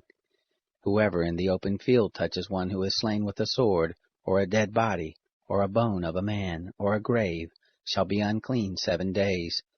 For the unclean they shall take of the ashes of the burning of the sin offering, and running water shall be put thereto in a vessel. And a clean person shall take hyssop, and dip it in the water, and sprinkle it on the tent, and on all the vessels, and on the persons who were there, and on him who touched the bone, or the slain, or the dead, or the grave. And the clean person shall sprinkle on the unclean on the 3rd day, and on the 7th day. And on the 7th day he shall purify him, and he shall wash his clothes, and bathe himself in water, and shall be clean at evening. But the man who shall be unclean, and shall not purify himself, that soul shall be cut off from the midst of the assembly, because he has defiled the sanctuary of the Lord. The water for impurity has not been sprinkled on him, he is unclean.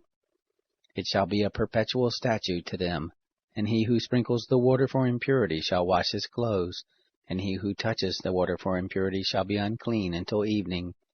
Whatever the unclean person touches shall be unclean.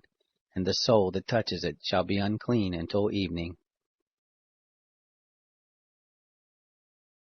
Chapter 20. The children of Israel, even the whole congregation, came into the wilderness of Zin in the 1st month, and the people abode in Kadesh, and Miriam died there and was buried there. There was no water for the congregation, and they assembled themselves together against Moses and against Aaron. The people strove with Moses and spoke, saying, Would that we had died when our brothers died before the Lord. Why have you brought the assembly of the Lord into this wilderness, that we should die there, we and our animals? Why have you made us to come up out of Egypt, to bring us into this evil place? It is no place of seed, or of figs, or of vines, or of pomegranates, neither is there any water to drink. Moses and Aaron went from the presence of the assembly to the door of the tent of meeting, and fell on their faces, and the glory of the Lord appeared to them. The Lord spoke to Moses, saying, Take the rod, and assemble the congregation, you and Aaron your brother, and speak to the rock before their eyes, that it give forth its water, and you shall bring forth to them water out of the rock. So you shall give the congregation and their cattle drink. Moses took the rod from before the Lord, as he commanded him. Moses and Aaron gathered the assembly together before the rock, and he said to them, Hear now, you rebels, shall we bring you forth water out of this rock? Moses lifted up his hand and struck the rock with his rod twice, and water came forth abundantly, and the congregation drank and their cattle. The Lord said to Moses and Aaron, Because you didn't believe in me, to sanctify me in the eyes of the children of Israel, therefore you shall not bring this assembly into the land which I have given them. These are the waters of Meribah, because the children of Israel strove with the Lord, and he was sanctified in them. Moses sent messengers from Kadesh to the king of Edom. Thus says your brother Israel, You know all the travail that has happened to us, how our fathers went down into Egypt, and we lived in Egypt a long time, and the Egyptians dealt ill with us and our fathers. And when we cried to the Lord, he heard our voice, and sent an angel, and brought us forth out of Egypt. And behold, we are in Kadesh, a city in the uttermost of your border. Please let us pass through your land. We will not pass through field or through vineyard, neither will we drink of the water of the wells.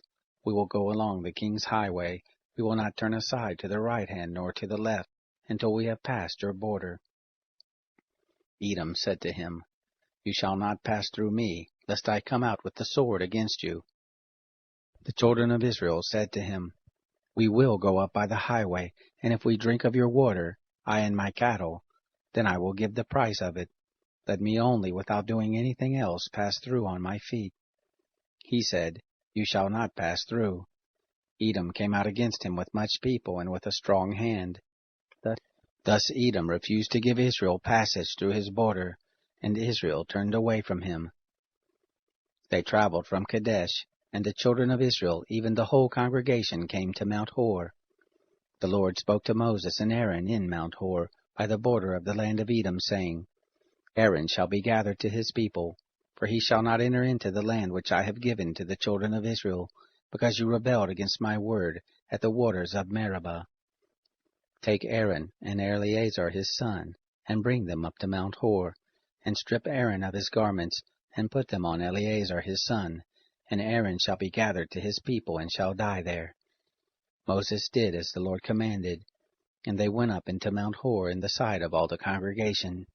Moses stripped Aaron of his garments, and put them on Eleazar his son, and Aaron died there on the top of the mountain, and Moses and Eleazar came down from the mountain. When all the congregation saw that Aaron was dead, they wept for Aaron 30 days, even all the house of Israel.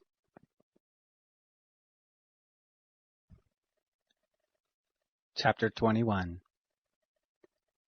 The Canaanite, the king of Arad, who lived in the south, heard tell that Israel came by the way of Atharim, and he fought against Israel, and took some of them captive.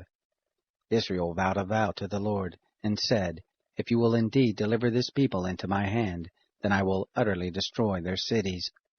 The Lord listened to the voice of Israel, and delivered up the Canaanites, and they utterly destroyed them and their cities, and the name of the place was called Hormah.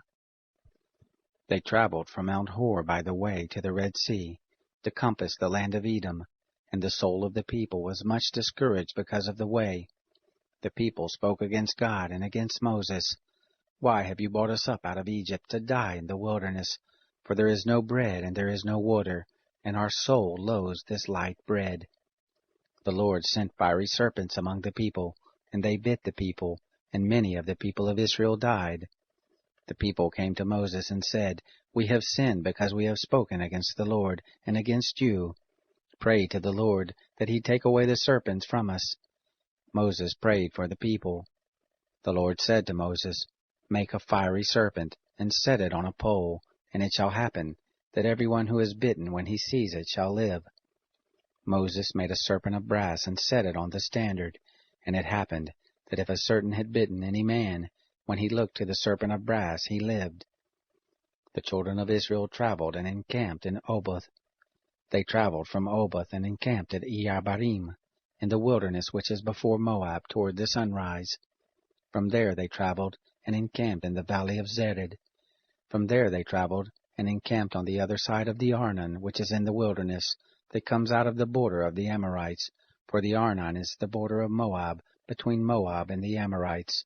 Therefore it is said in the book of the wars of the Lord, Bahab and Suphah, the valleys of the Arnon, the slope of the valleys that inclines toward the dwelling of Ar, leans on the border of Moab. From there they traveled to Beer. That is the well of which the Lord said to Moses, Gather the people together, and I will give them water.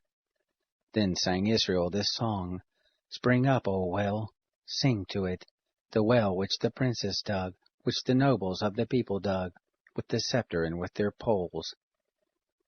From the wilderness they traveled to Mattanah, and from Mattanah to Nahaliel, and from Nahaliel to Barmoth, and from Barmoth to the valley that is in the field of Moab, to the top of Pisgah, which looks down on the desert. Israel sent messengers to Sihon, the king of the Amorites, saying, Let me pass through your land. We will not turn aside into field or into vineyard. We will not drink of the water of the wells. We will go by the king's highway until we have passed your border. Sihon would not allow Israel to pass through his border, but Sihon gathered all his people together and went out against Israel into the wilderness, and came to Jahaz, and he fought against Israel. Israel struck him with the edge of the sword, and possessed his land from the Arnon to the Jabbok, even to the children of Ammon, for the border of the children of Ammon was strong. Israel took all these cities, and Israel lived in all the cities of the Amorites, in Heshbon, and all the towns of it. For Heshbon was the city of Sihon the king of the Amorites, who had fought against the former king of Moab, and taken all his land out of his hand, even to the Arnon. Therefore those who speak in Proverbs say, Come you to Heshbon, let the city of Sihon be built and established. For a fire is gone out of Heshbon, a flame from the city of Sihon. It has devoured Ar of Moab, the lords of the high places of the Arnon. Woe to you, Moab! You are undone, people of Chemosh. He has given his sons as fugitives, his daughters into captivity. To Sihon, king of the Amorites, we have shot at them. Heshbon is perished even to Dibon. We have laid waste even to Nophah, which reaches to Medeba. Thus Israel lived in the land of the Amorites. Moses sent to spy out Jazer, and they took the towns of it, and drove out the Amorites who were there. They turned and went up by the way of Bashan, and Og the king of Bashan went out against them, he and all his people, to battle at Edrei. The Lord said to Moses, Don't fear him, for I have delivered him into your hand and all his people and his land, and you shall do to him as you did to Sihon, king of the Amorites, who lived at Heshbon. So they struck him and his sons and all his people, until there was none left him remaining, and they possessed his land. Chapter 22. The children of Israel traveled, and encamped in the plains of Moab beyond the Jordan at Jericho. Balak the son of Zippor saw all that Israel had done to the Amorites. Moab was very afraid of the people, because they were many, and Moab was distressed because of the children of Israel. Moab said to the elders of Midian, Now will this multitude lick up all that is around us, as the ox licks up the grass of the field. Balak the son of Zippor was king of Moab at that time. He sent messengers to Balaam the son of Beor, to Pethor, which is by the river, to the land of the children of his people, to call him, saying, Behold, there is a people come out from Egypt, and they cover the surface of the earth, and they abide over against me. Please come now therefore and curse me this people, for they are too mighty for me. Perhaps I shall prevail that we may strike them, and I may drive them out of the land. For I know that he whom you bless is blessed, and he whom you curse is cursed. The elders of Moab and the elders of Midian departed with the rewards of divination in their hand, and they came to Balaam, and spoke to him the words of Balak. He said to them, Lodge here this night, and I will bring you word again, as the Lord shall speak to me. And the princes of Moab abode with Balaam. God came to Balaam and said, Who are these men with you? Balaam said to God, Balak the son of Zippor, king of Moab, has sent to me, saying, Behold, the people that has come out of Egypt, they cover the surface of the earth. Come now and curse them. Perhaps I shall be able to fight against them, and shall drive them out. God said to Balaam, You shall not go with them. You shall not curse this people, for they are blessed. Balaam rose up in the morning and said to the princes of Balak, Go back to your land, for the Lord refuses to give me leave to go with you. The princes of Moab rose up, and they went to Balak and said, Balaam refuses to come with us. Balak sent more princes, more honorable than the first. They came to Balaam and said to him, Thus says Balak the son of Zippor, Please let nothing hinder you from coming to me, for I will promote you to a very great honor, and whatever you say to me I will do. Please come therefore and curse this people for me. Balaam answered the servants of Balak, If Balak would give me his house full of silver and gold, I can't go beyond the word of the Lord my God to do less or more. Now therefore please wait also here this night, that I may know what the Lord will speak to me. God came to Balaam at night and said to him, If the men are come to call you, rise up, go with them, but only the word which I speak to you, that shall you do. Balaam rose up in the morning, and saddled his donkey, and went with the princes of Moab.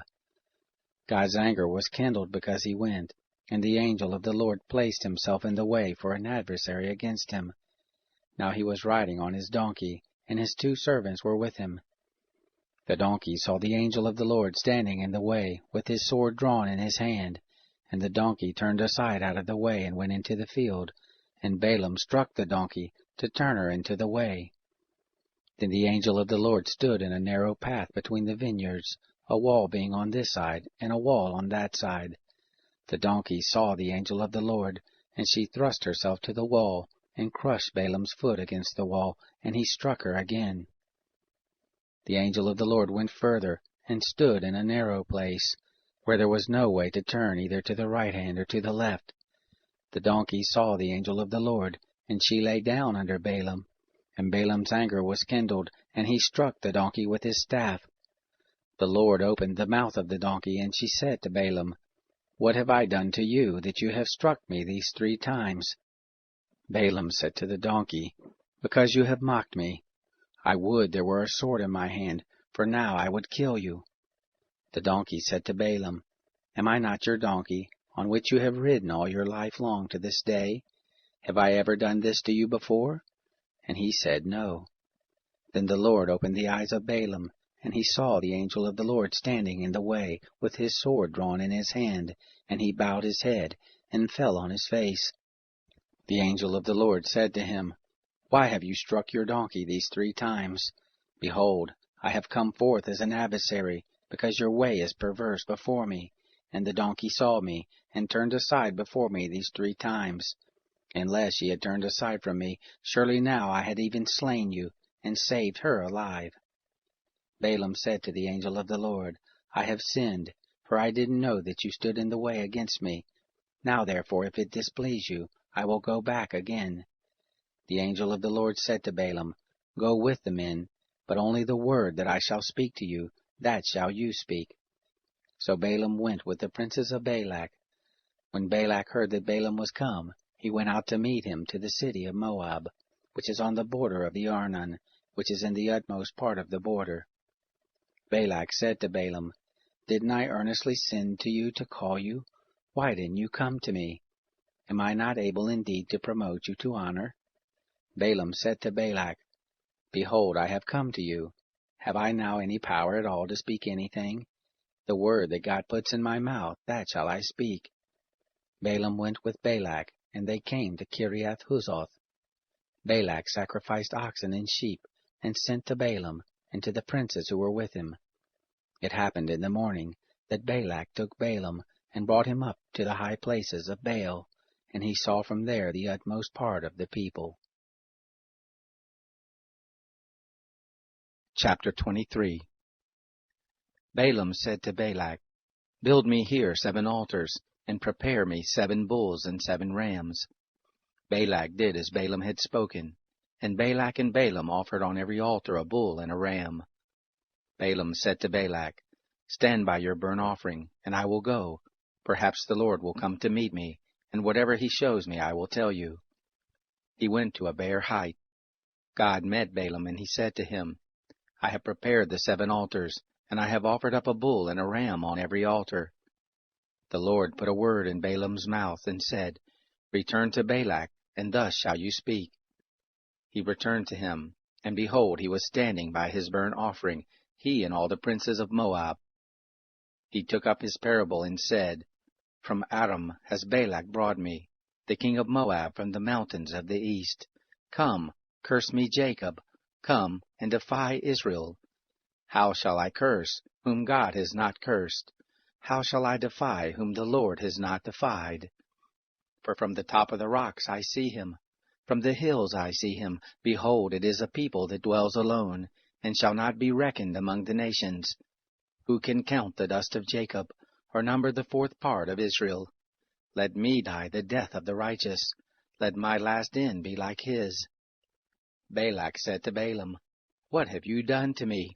I took you to curse my enemies, and behold, you have blessed them altogether. He answered and said, Must I not take heed to speak that which the Lord puts in my mouth? Balak said to him, Please come with me to another place, from where you may see them. You shall but see the small part of them, and shall not see them all, and curse them from there. He took him into the field of Zophim, to the top of Pisgah, and built 7 altars, and offered up a bull and a ram on every altar. He said to Balak, Stand here by your burnt offering, while I meet the Lord yonder. The Lord met Balaam, and put a word in his mouth, and said, Return to Balak, and thus shall you speak. He came to him, and behold, he was standing by his burnt offering, and the princes of Moab with him. Balak said to him, What has the Lord spoken?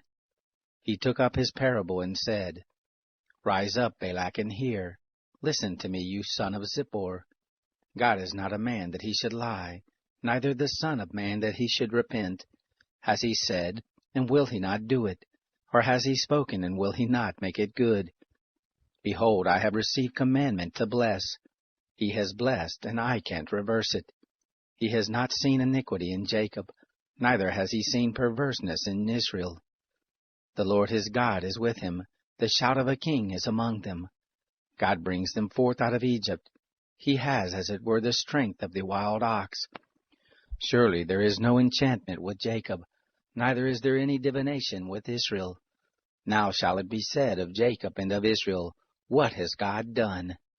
Behold, the people rises up as a lioness, as a lion does he lift himself up. He shall not lie down until he eats of the prey, and drinks the blood of the slain. Balak said to Balaam, Neither curse them at all, nor bless them at all. But Balaam answered Balak, Didn't I tell you, saying, All that the Lord speaks, that I must do? Balak said to Balaam, Come now, I will take you to another place. Perhaps it will please God that you may curse them from there.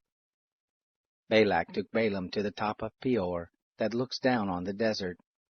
Balaam said to Balak, Build me here 7 altars, and prepare me here 7 bulls and 7 rams. Balak did as Balaam had said, and offered up a bull and a ram on every altar. Chapter 24. When Balaam saw that it pleased the Lord to bless Israel, he didn't go as at the other times to meet with enchantments, but he set his face toward the wilderness. Balaam lifted up his eyes, and he saw Israel dwelling according to their tribes, and the Spirit of God came on him.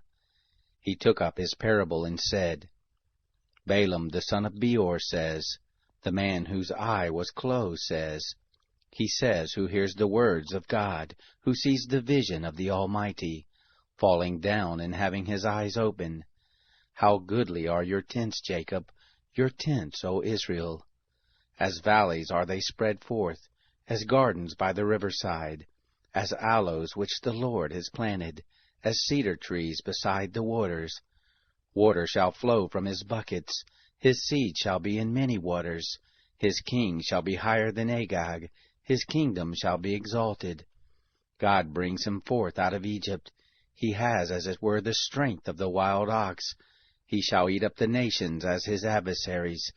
He shall break their bones in pieces, and smite them through with his arrows. He couched, he lay down as a lioness who shall rouse him up? Blessed be every one who blesses you, cursed be every one who curses you. Balak's anger was kindled against Balaam, and he struck his hands together, and Balak said to Balaam, I called you to curse my enemies, and behold, you have altogether blessed them these 3 times. Therefore now flee to your place. I thought to promote you to great honor, but behold, the Lord has kept you back from honor. Balaam said to Balak, Didn't I also tell your messengers whom you sent to me, saying, If Balak would give me his house full of silver and gold, I can't go beyond the word of the Lord to do either good or bad of my own mind. What the Lord speaks, that will I speak. Now, behold, I go to my people. Come, and I will show you what this people shall do to your people in the latter days.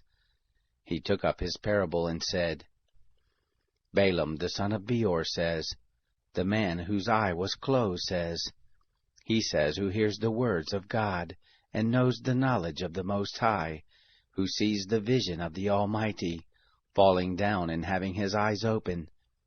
I see him, but not now. I see him, but not near.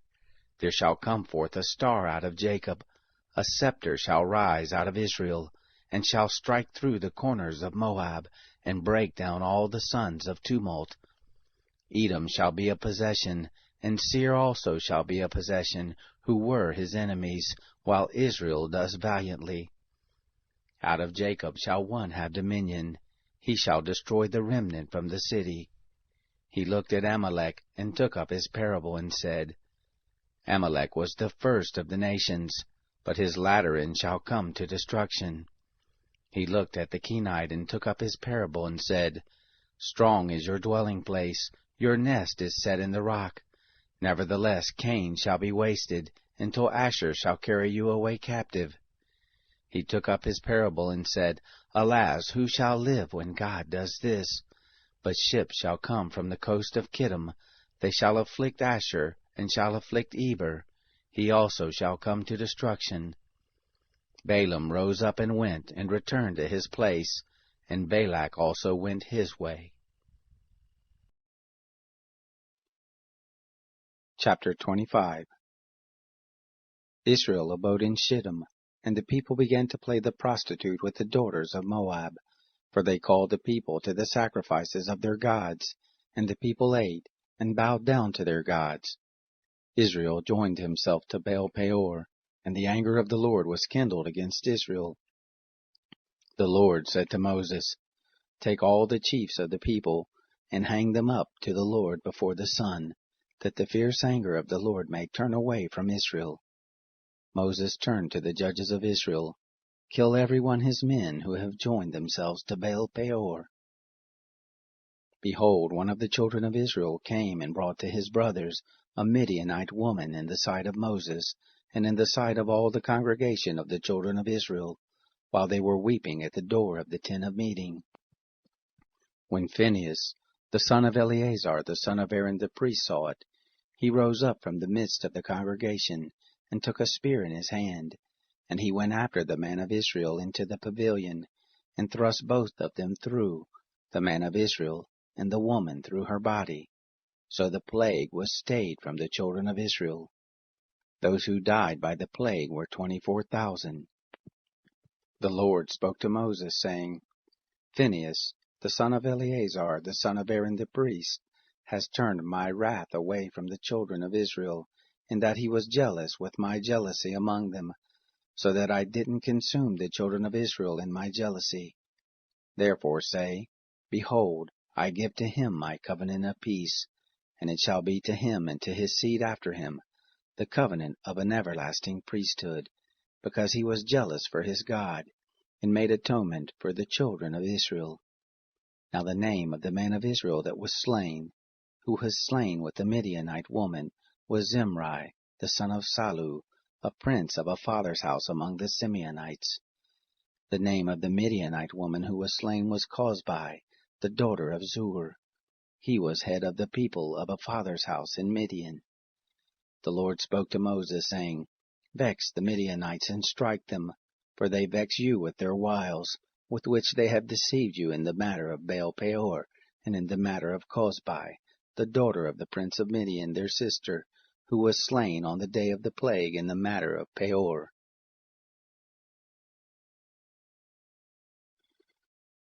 Chapter 26. It happened after the plague, that the Lord spoke to Moses and to Eleazar the son of Aaron the priest, saying, Take the sum of all the congregation of the children of Israel, from 20 years old and upward, by their fathers' houses, all who are able to go forth to war in Israel.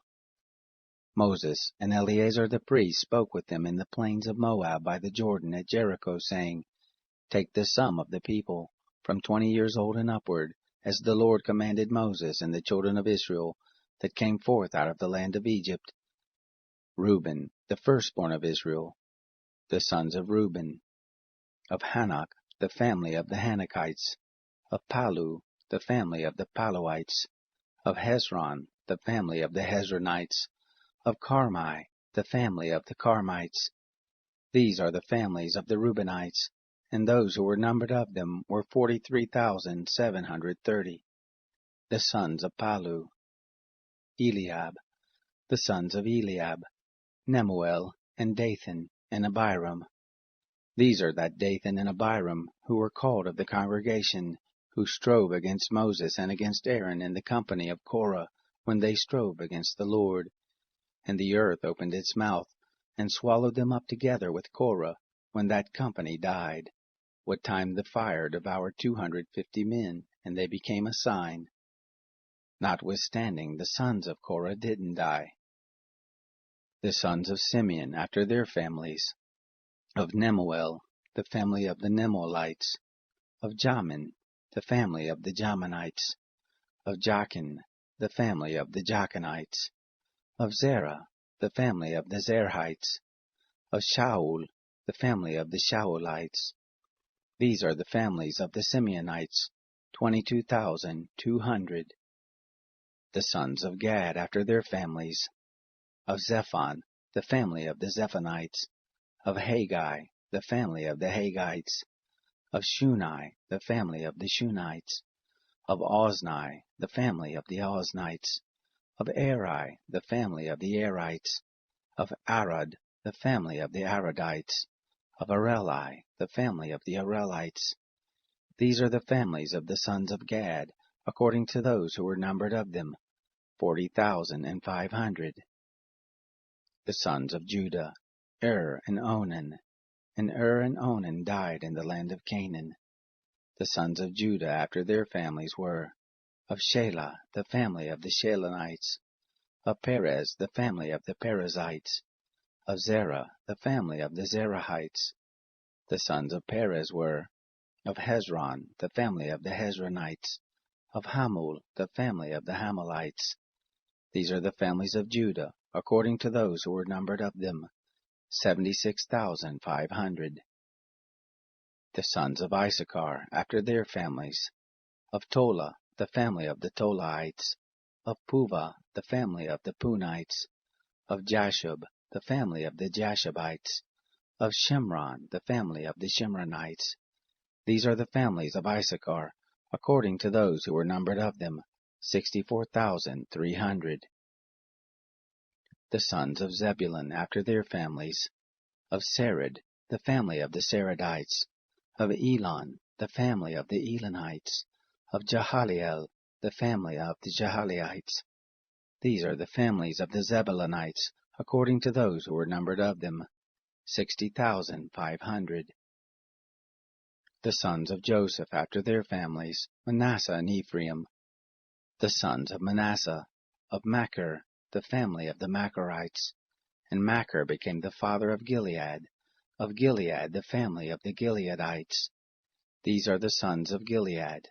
Of Iezer, the family of the Iezerites. Of Helek, the family of the Helekites. Of Asriel, the family of the Asrielites. Of Shechem, the family of the Shechemites. And of Shemida, the family of the Shemidites. Of Hepher, the family of the Hepherites. Zelophehad, the son of Hepher, had no sons but daughters, and the names of the daughters of Zelophehad were Mahlah and Noah, Hoglah, Milcah, and Tirzah. These are the families of Manasseh, and those who were numbered of them were 52,700. These are the sons of Ephraim after their families. Of Shuthelah, the family of the Shuthelites. Of Bechir, the family of the Bechirites. Of Tahan, the family of the Tahanites. These are the sons of Shuthelah. Of Aaron, the family of the Aaronites. These are the families of the sons of Ephraim, according to those who were numbered of them, 32,500. These are the sons of Joseph after their families. The sons of Benjamin after their families. Of Bela, the family of the Baalites. Of Ashbel, the family of the Ashbelites. Of Ahiram, the family of the Ahiramites. Of Shephupham, the family of the Shuphamites. Of Hupham, the family of the Huphamites. The sons of Bela were Ard and Naaman. Of Ard, the family of the Ardites. Of Naaman, the family of the Naamites. These are the sons of Benjamin after their families, and those who were numbered of them were 45,600. These are the sons of Dan after their families. Of Shuham, the family of the Shuhamites. These are the families of Dan after their families. All the families of the Shuhamites, according to those who were numbered of them, were 64,400. The sons of Asher after their families. Of Imnah, the family of the Imnites. Of Ishvi, the family of the Ishvites. Of Beriah, the family of the Berites. Of the sons of Beriah. Of Heber, the family of the Heberites. Of Malchiel, the family of the Malchielites. The name of the daughter of Asher was Sarah. These are the families of the sons of Asher according to those who were numbered of them, 53,400. The sons of Naphtali after their families. Of Jasiel, the family of the Jasielites. Of Gunai, the family of the Gunites. Of Jezer, the family of the Jezerites. Of Shillem, the family of the Shillemites. These are the families of Naphtali according to their families, and those who were numbered of them were 45,400. These are those who were numbered of the children of Israel, 601,730. The Lord spoke to Moses, saying, To these the land shall be divided for an inheritance according to the number of names. To the more you shall give the more inheritance, and to the fewer you shall give the less inheritance. To everyone according to those who were numbered of him shall his inheritance be given. Notwithstanding, the land shall be divided by lot. According to the names of the tribes of their fathers they shall inherit. According to the lot shall their inheritance be divided between the more and the fewer. These are those who were numbered of the Levites, after their families. Of Gershon, the family of the Gershonites. Of Kohath, the family of the Kohathites. Of Merari, the family of the Merarites. These are the families of Levi. The family of the Libnites, the family of the Hebronites. the family of the Mahlites, the family of the Mushites, the family of the Korahites. Kohath became the father of Amram. The name of Amram's wife was Jochebed, the daughter of Levi, who was born to Levi in Egypt. And she bore to Amram Aaron and Moses, and Miriam their sister. To Aaron was born Nadab, and Abihu, Eleazar and Ithamar. Nadab and Abihu died when they offered strange fire before the Lord. Those who were numbered of them were 23,000, every male from a month old and upward, for they were not numbered among the children of Israel, because there was no inheritance given them among the children of Israel. These are those who were numbered by Moses and Eleazar the priest, who numbered the children of Israel in the plains of Moab by the Jordan at Jericho. But among these there was not a man of them who were numbered by Moses and Aaron the priest, who numbered the children of Israel in the wilderness of Sinai. For the Lord had said of them, They shall surely die in the wilderness. There was not left a man of them, save Caleb the son of Jephunneh, and Joshua the son of Nun. Chapter 27. Then drew near the daughters of Zelophehad, the son of Hepher, the son of Gilead, the son of Machir, the son of Manasseh, of the families of Manasseh the son of Joseph. And these are the names of his daughters, Mahlah, Noah, and Hoglah, and Milcah, and Tirzah. They stood before Moses, and before Eleazar the priest, and before the princes and all the congregation, at the door of the tent of meeting, saying, Our father died in the wilderness, and he was not among the company of those who gathered themselves together against the Lord in the company of Korah, but he died in his own sin, and he had no sons. Why should the name of our father be taken away from among his family, because he had no son? Give us a possession among the brothers of our father. Moses brought their cause before the Lord. The Lord spoke to Moses, saying, The daughters of Zelophehad speak right. You shall surely give them a possession of an inheritance among their father's brothers, and you shall cause the inheritance of their father to pass to them. You shall speak to the children of Israel, saying, If a man dies and has no son, then you shall cause his inheritance to pass to his daughter. If he has no daughter, then you shall give his inheritance to his brothers. If he has no brothers, then you shall give his inheritance to his father's brothers.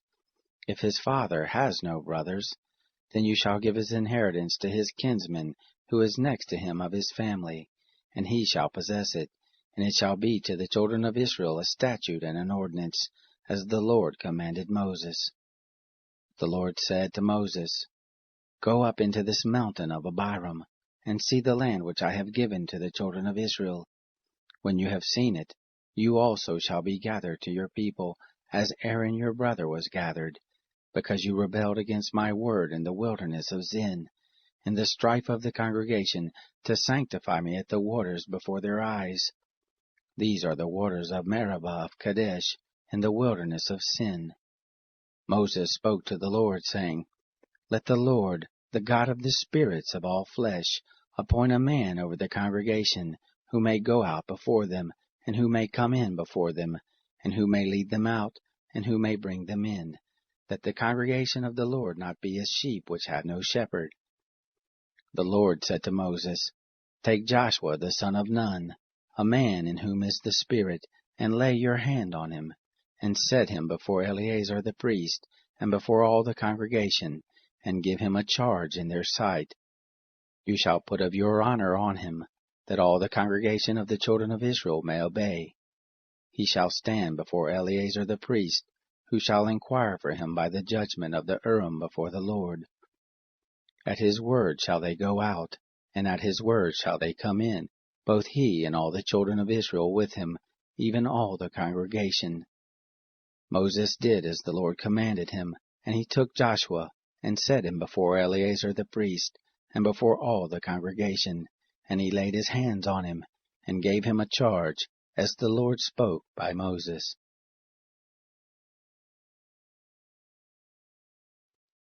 Chapter 28. The Lord spoke to Moses, saying, Command the children of Israel, and tell them, My offering, my food for my offerings made by fire, of a sweet savor to me, shall you observe to offer to me in their due season. You shall tell them, This is the offering made by fire which you shall offer to the Lord. He-lambs a year old without blemish, 2 day by day, for a continual burnt offering. The one lamb you shall offer in the morning, and the other lamb you shall offer at evening. And the 10th part of an ephah of fine flour for a meal offering, mixed with the 4th part of a hin of beaten oil. It is a continual burnt offering, which was ordained in Mount Sinai for a sweet savor, an offering made by fire to the Lord.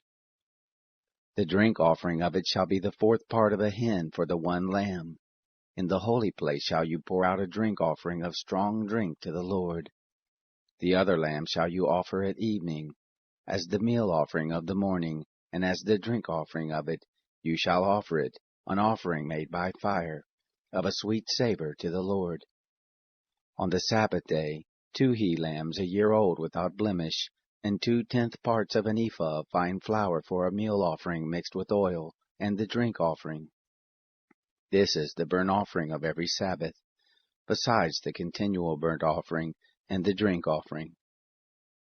In the beginnings of your months you shall offer a burnt offering to the Lord, 2 young bulls and 1 ram, 7 he-lambs a year old without blemish, and 3/10 parts of an ephah of fine flour for a meal offering, mixed with oil for each bull, and 2/10 parts of fine flour for a meal offering mixed with oil for the 1 ram, and a 10th part of fine flour mixed with oil for a meal offering to every lamb, for a burnt offering of a sweet savor, an offering made by fire to the Lord. Their drink offering shall be half a hin of wine for a bull, and the 3rd part of a hin for the ram, and the 4th part of a hin for a lamb. This is the burnt offering of every month, throughout the months of the year. 1 male goat for a sin offering to the Lord. It shall be offered besides the continual burnt offering and the drink offering. In the 1st month, on the 14th day of the month, is the Lord's Passover. On the 15th day of this month shall be a feast. 7 days shall unleavened bread be eaten. In the 1st day shall be a holy convocation. You shall do no servile work, but you shall offer an offering made by fire, a burnt offering to the Lord, 2 young bulls and 1 ram, and 7 he-lambs a year old. They shall be to you without blemish. And their meal offering, fine flour mixed with oil, 3/10 parts you shall offer for a bull, and 2/10 parts for a ram. A 10th part shall you offer for every lamb of the 7 lambs, and 1 male goat for a sin offering, to make atonement for you. You shall offer these besides the burnt offering of the morning, which is for a continual burnt offering. After this manner you shall offer daily, for 7 days, the food of the offering made by fire, of a sweet savor to the Lord. It shall be offered besides the continual burnt offering and the drink offering. On the 7th day you shall have a holy convocation. You shall do no servile work. Also in the day of the firstfruits, when you offer a new meal offering to the Lord in your feast of weeks, you shall have a holy convocation. You shall do no servile work. But you shall offer a burnt offering for a sweet savor to the Lord, 2 young bulls, 1 ram, 7 he-lambs a year old, and their meal offering, fine flour mixed with oil, 3/10 parts for each bull, 2/10 parts for the 1 ram, a 10th part for every lamb of the 7 lambs, 1 male goat, to make atonement for you. Besides the continual burnt offering and the meal offering, you shall offer them. They shall be to you without blemish, and their drink offerings. Chapter 29. In the 7th month, on the 1st day of the month, you shall have a holy convocation. You shall do no servile work. It is a day of blowing of trumpets to you. You shall offer a burnt offering for a sweet savor to the Lord, 1 young bull, 1 ram, 7 he-lambs a year old without blemish, and their meal offering, fine flour mixed with oil, 3/10 parts for the bull, 2/10 parts for the ram, and 1/10 part for every lamb of the 7 lambs, and 1 male goat for a sin offering, to make atonement for you. besides the burnt offering of the new moon, and its meal offering, and the continual burnt offering, and its meal offering, and their drink offerings according to their ordinance, for a sweet savor, an offering made by fire to the Lord. On the 10th day of this 7th month you shall have a holy convocation, and you shall afflict your souls. You shall do no manner of work, but you shall offer a burnt offering to the Lord for a sweet savor, 1 young bull, 1 ram, 7 he-lambs a year old. They shall be to you without blemish. And their meal offering, fine flour mixed with oil, 3/10 parts for the bull, 2/10 parts for the 1 ram, 1/10 part for every lamb of the 7 lambs, 1 male goat for a sin offering, besides the sin offering of atonement, and the continual burnt offering and its meal offerings, and their drink offerings. On the 15th day of the 7th month you shall have a holy convocation. You shall do no work, and you shall keep a feast to the Lord 7 days.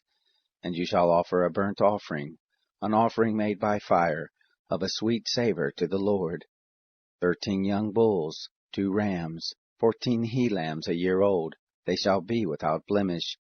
And their meal offering, fine flour mixed with oil, 3/10 parts for every bull of the 13 bulls, 2/10 parts for each ram of the 2 rams, and 1/10 part for every lamb of the 14 lambs, and 1 male goat for a sin offering, besides the continual burnt offering, and its meal offerings, and the drink offerings. On the 2nd day you shall offer 12 young bulls, 2 rams, 14 he-lambs a year old without blemish, and their meal offering, and their drink offerings for the bulls, for the rams, and for the lambs, according to their number after the ordinance, and 1 male goat for a sin offering, besides the continual burnt offering, and the meal offering, and their drink offerings. On the 3rd day, 11 bulls, 2 rams, 14 he-lambs a year old without blemish, and their meal offering, and their drink offerings for the bulls, for the rams, and for the lambs, according to their number, after the ordinance, and 1 male goat for a sin offering, besides the continual burnt offering, and its meal offering, and its drink offering. On the 4th day, 10 bulls, 2 rams, 14 he-lambs a year old without blemish, their meal offering, and their drink offerings for the bulls, for the rams, and for the lambs, according to their number, and after the ordinance, and 1 male goat for a sin offering, besides the continual burnt offering, and the meal offering of it, and the drink offering of it. On the 5th day, 9 bulls, 2 rams, 14 he-lambs a year old without blemish, and their meal offering, and their drink offerings for the bulls, for the rams, and for the lambs, according to their number, after the ordinance, and 1 male goat for a sin offering, besides the continual burnt offering, and its meal offerings, and its drink offerings. On the 6th day, 8 bulls, 2 rams, 14 he-lambs a year old without blemish, and their meal offering, and their drink offerings for the bulls, for the rams, and for the lambs, according to their number, after the ordinance, and 1 male goat for a sin offering, besides a continual burnt offering with its meal offering and drink offering. On the 7th day, 7 bulls, 2 rams, 14 he-lambs a year old without blemish, and their meal offering and their drink offerings for the bulls, for the rams, and for the lambs, according to their number, after the ordinance, and 1 male goat for a sin offering, besides a continual burnt offering with its meal offering and drink offerings. On the 8th day you shall have a solemn assembly. You shall do no work, but you shall offer a burnt offering, an offering made by fire for a sweet savor to the Lord, 1 bull, 1 ram, 7 he-lambs a year old without blemish, their meal offerings and their drink offerings for the bull, for the ram, and for the lambs, shall be according to their number, after their ordinance, and 1 male goat for a sin offering, besides the continual burnt offering, with its meal offering and drink offering. These you shall offer to the Lord in your set feast, besides your vows and your freewill offerings, for your burnt offerings, and for your meal offerings, and for your drink offerings, and for your peace offerings. Moses told the children of Israel, according to all that the Lord commanded Moses.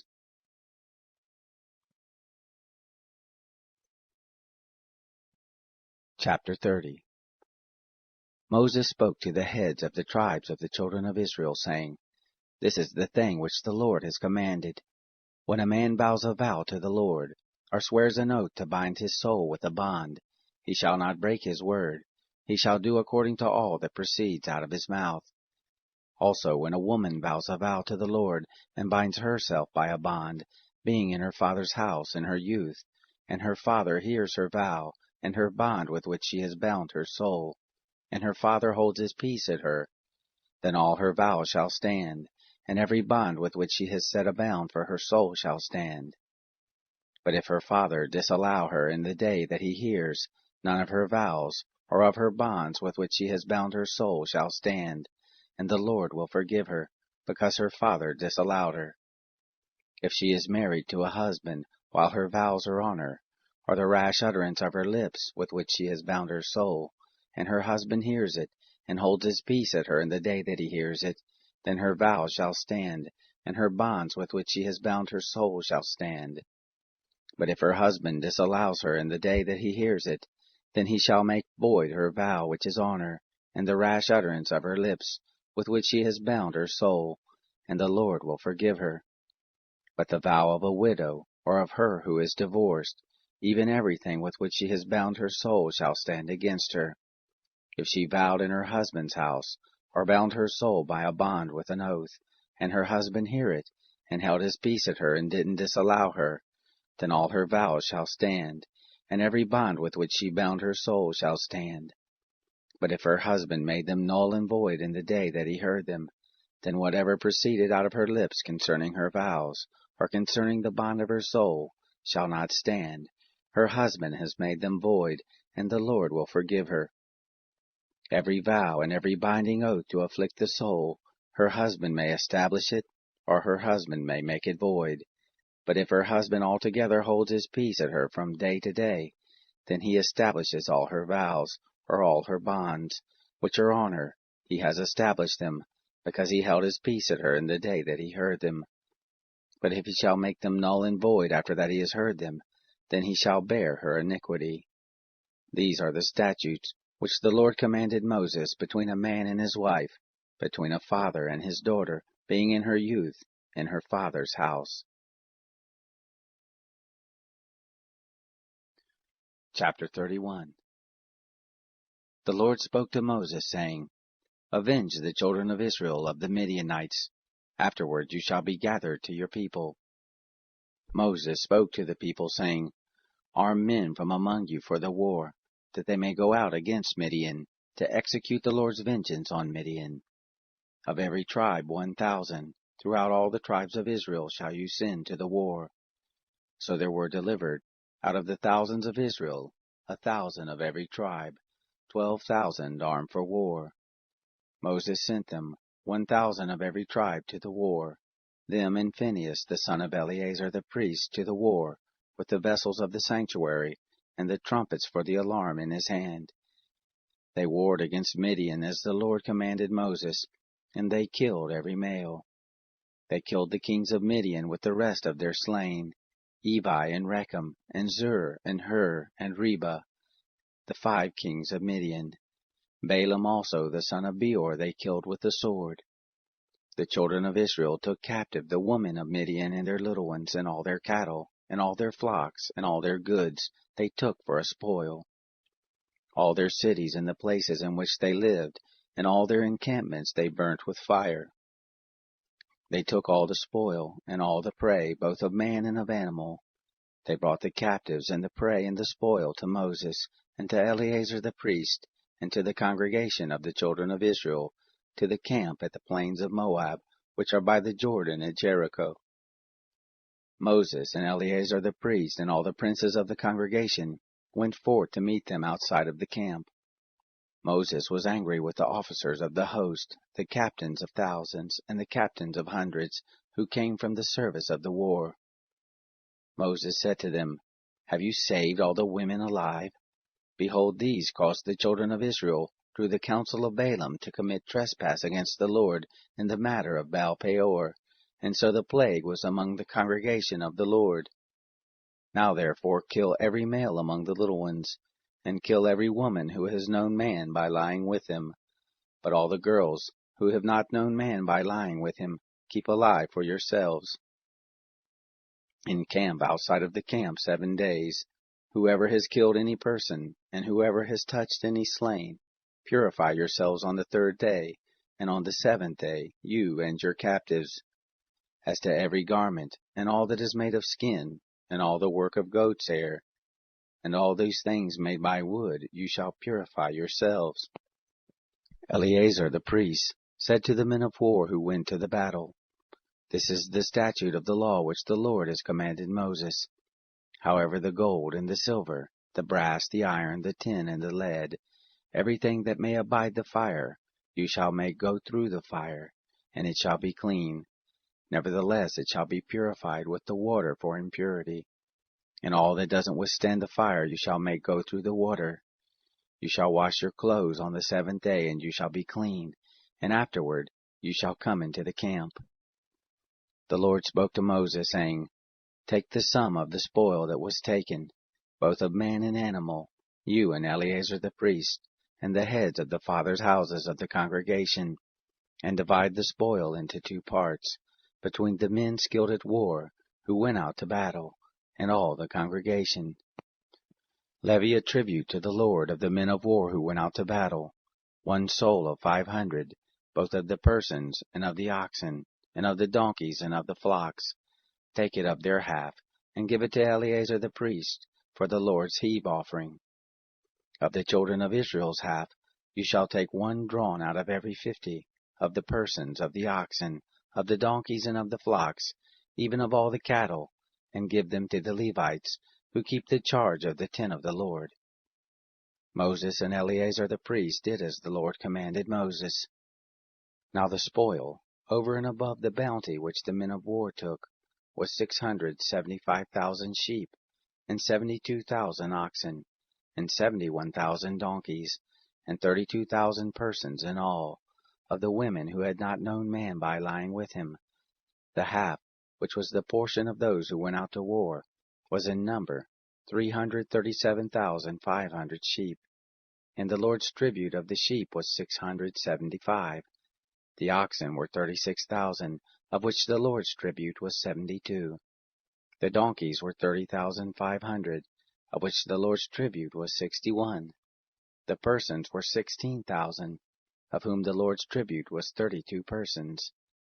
Moses gave the tribute, which was the Lord's heave offering, to Eleazar the priest, as the Lord commanded Moses. Of the children of Israel's half, which Moses divided off from the men who warred, now the congregation's half was 337,500 sheep, and 36,000 oxen, and 30,500 donkeys, and 16,000 persons. Even of the children of Israel's half, Moses took 1 drawn out of every 50, both of man and of animal, and gave them to the Levites, who kept the charge of the tent of the Lord, as the Lord commanded Moses. The officers who were over the thousands of the host, the captains of thousands, and the captains of hundreds came near to Moses, and they said to Moses, Your servants have taken the sum of the men of war who are under our charge, and there lacks not 1 man of us. We have brought the Lord's offering, what every man has gotten, of jewels of gold, ankle chains and bracelets, signet rings, earrings, and armlets, to make atonement for our souls before the Lord. Moses and Eleazar the priest took the gold from them, even all worked jewels. All the gold of the heave offering that they offered up to the Lord, of the captains of thousands, and of the captains of hundreds, was 16,750 shekels. For the men of war had taken spoil every man for himself. Moses and Eleazar the priest took the gold of the captains of thousands and of hundreds, and brought it into the tent of meeting, for a memorial for the children of Israel before the Lord. Chapter 32. Now the children of Reuben and the children of Gad had a very great multitude of cattle.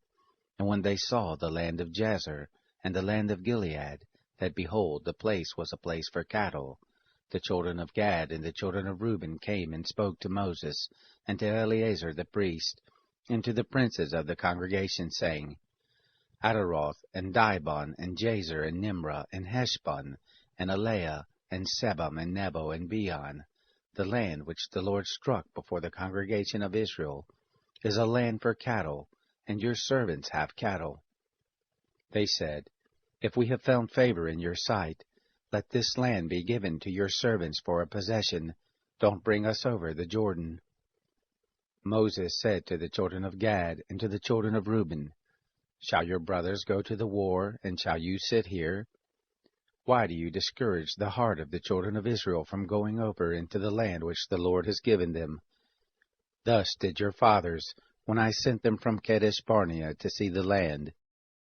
For when they went up to the valley of Eshcol, and saw the land, they discouraged the heart of the children of Israel, that they should not go into the land which the Lord had given them.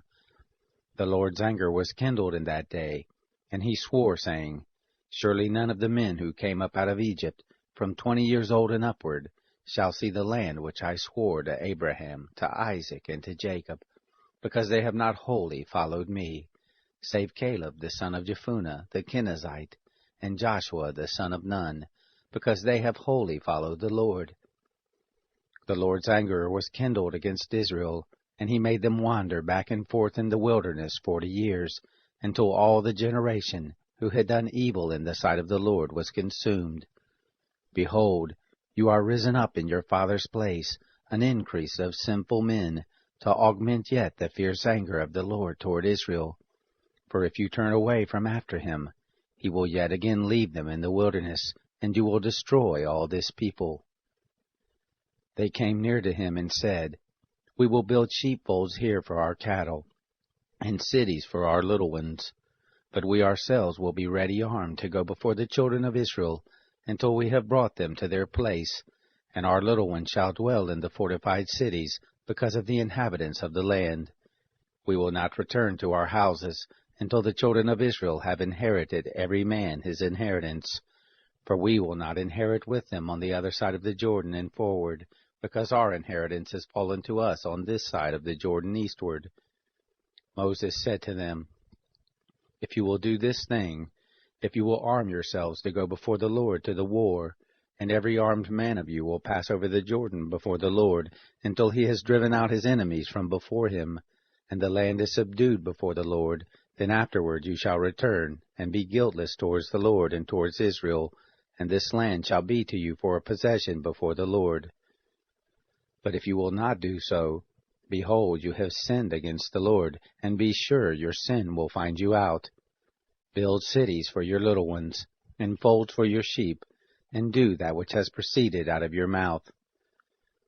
The children of Gad and the children of Reuben spoke to Moses, saying, Your servants will do as my Lord commands.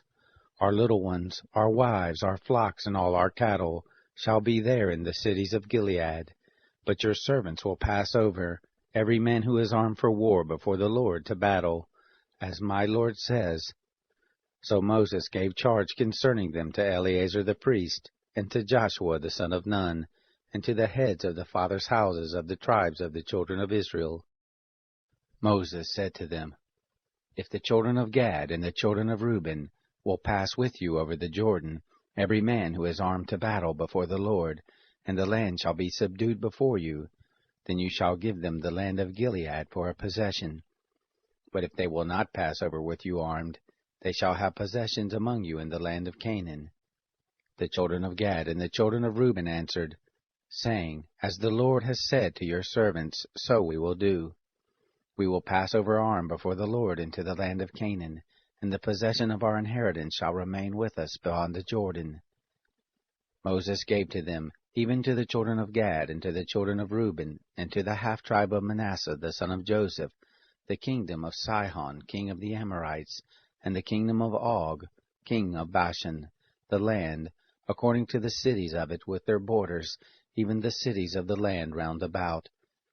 The children of Gad built Dibon, and Ataroth, and Aroer, and Atrothshaphan, and Jazer, and Jogbehah, and Beth-Nimrah, and Beth-Haran, fortified cities, and folds for sheep.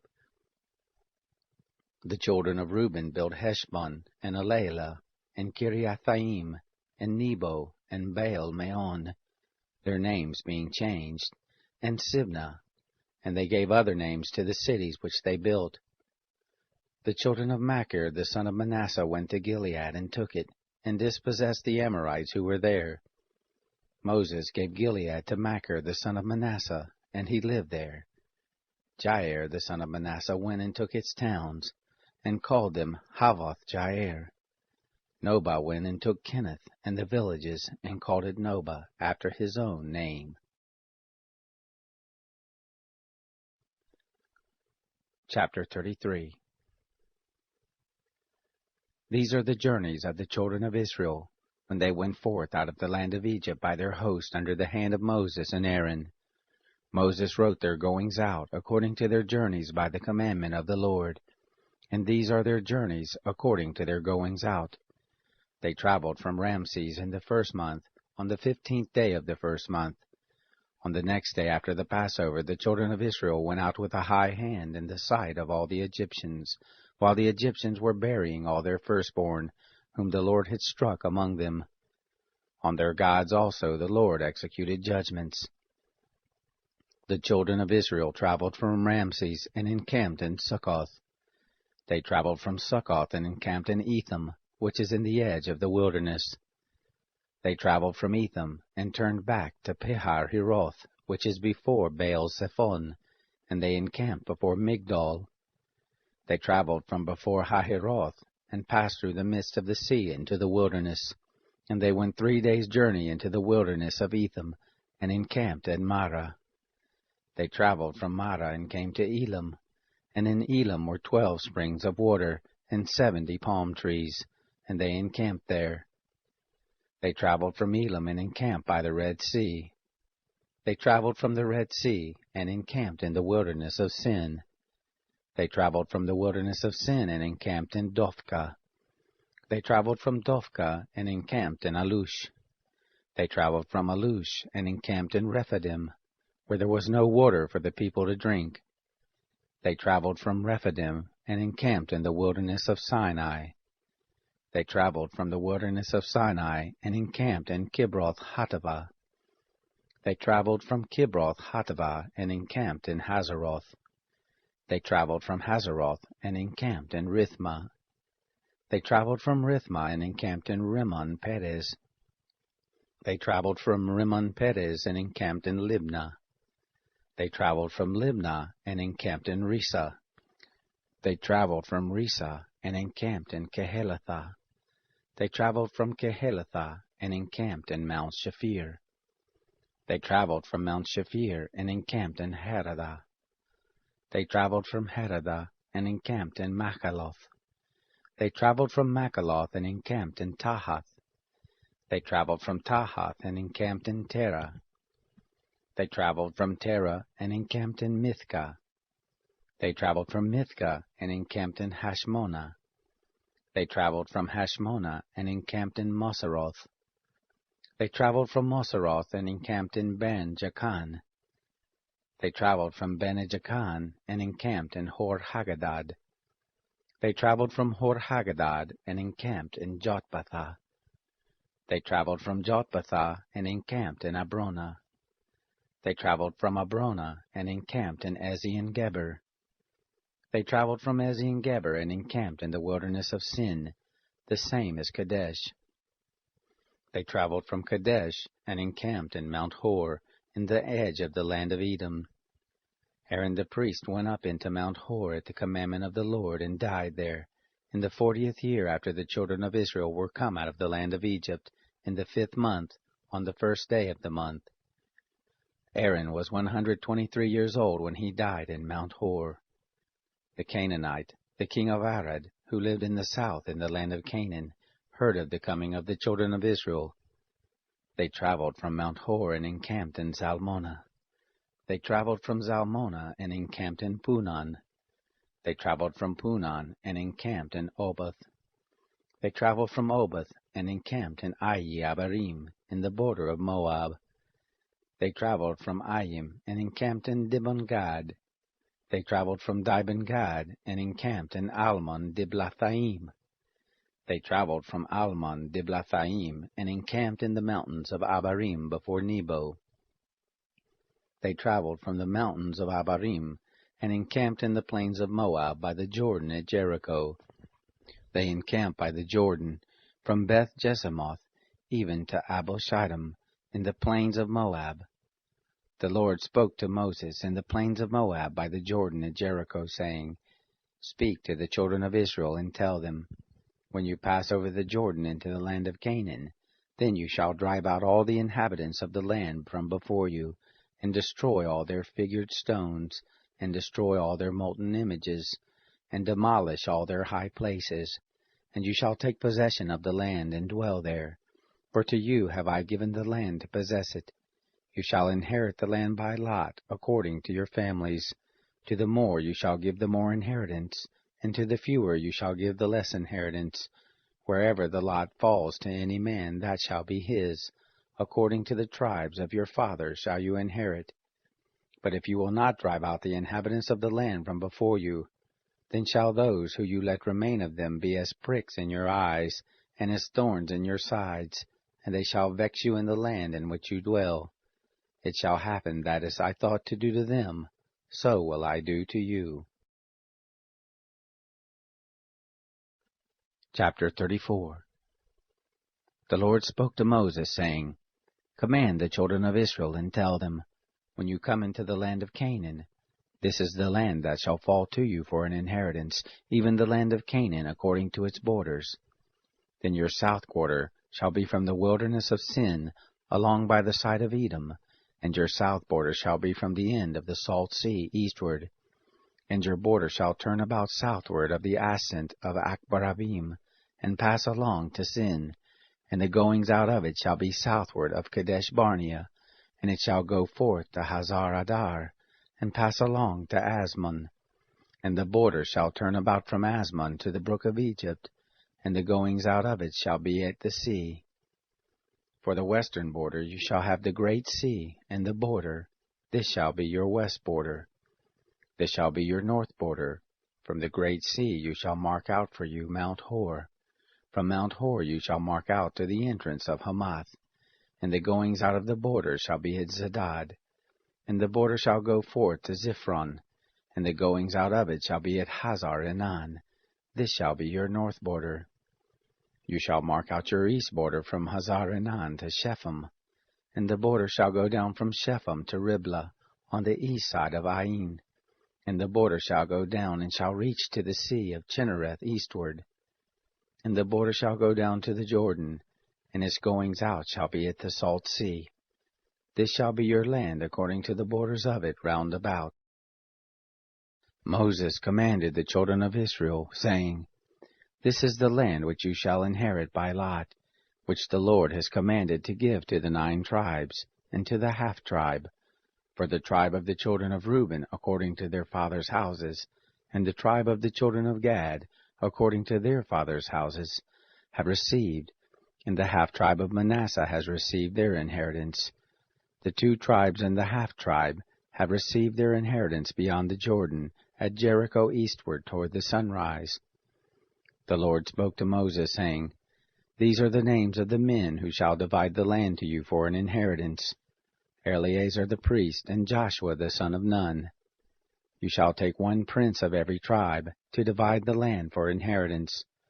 These are the names of the men: of the tribe of Judah, Caleb the son of Jephunneh; of the tribe of the children of Simeon, Shemuel the son of Ammihud; of the tribe of Benjamin, Eladad the son of Chislon; of the tribe of the children of Dan, a prince, Bukai the son of Joglai; of the children of Joseph; of the tribe of the children of Manasseh, a prince, Haniel the son of Ephod; of the tribe of the children of Ephraim, a prince, Kemuel the son of Shiftan; of the tribe of the children of Zebulun, a prince, Elzaphon the son of Parnak; of the tribe of the children of Issachar, a prince, Paltiel the son of Azan; of the tribe of the children of Asher, a prince, Ahihud the son of Shalomai; of the tribe of the children of Naphtali, a prince, Pedahel the son of Ammihud. These are they whom the Lord commanded to divide the inheritance to the children of Israel in the land of Canaan.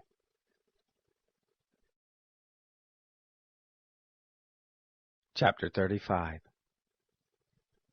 The Lord spoke to Moses in the plains of Moab by the Jordan at Jericho, saying, Command the children of Israel that they give to the Levites of the inheritance of their possessions cities to dwell in, and suburbs for the cities round about them shall you give to the Levites. The cities shall they have to dwell in, and their suburbs shall be for their cattle, and for their substance, and for all their animals.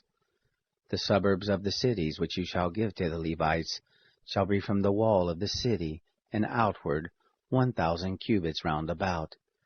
You shall measure outside of the city for the east side 2,000 cubits, and for the south side 2,000 cubits, and for the west side 2,000 cubits, and for the north side 2,000 cubits, the city being in the middle.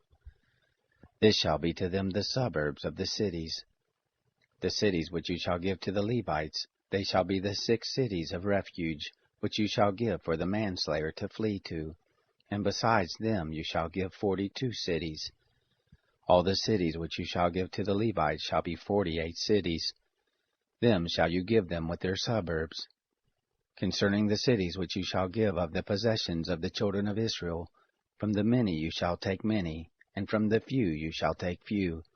Every one according to his inheritance which he inherits shall give of his cities to the Levites.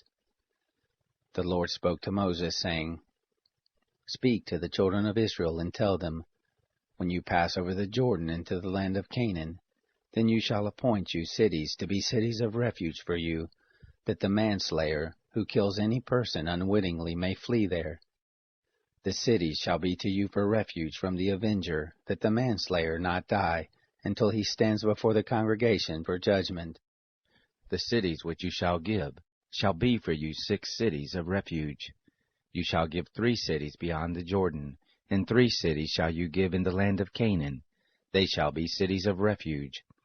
For the children of Israel, and for the stranger, and for the foreigner living among them, shall these 6 cities be for refuge, that every one who kills any person unwittingly may flee there.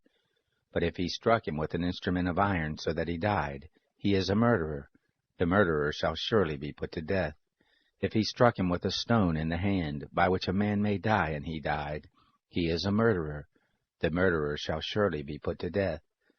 Or if he struck him with a weapon of wood in the hand, by which a man may die, and he died, he is a murderer. The murderer shall surely be put to death. The avenger of blood shall himself put the murderer to death. When he meets him, he shall put him to death.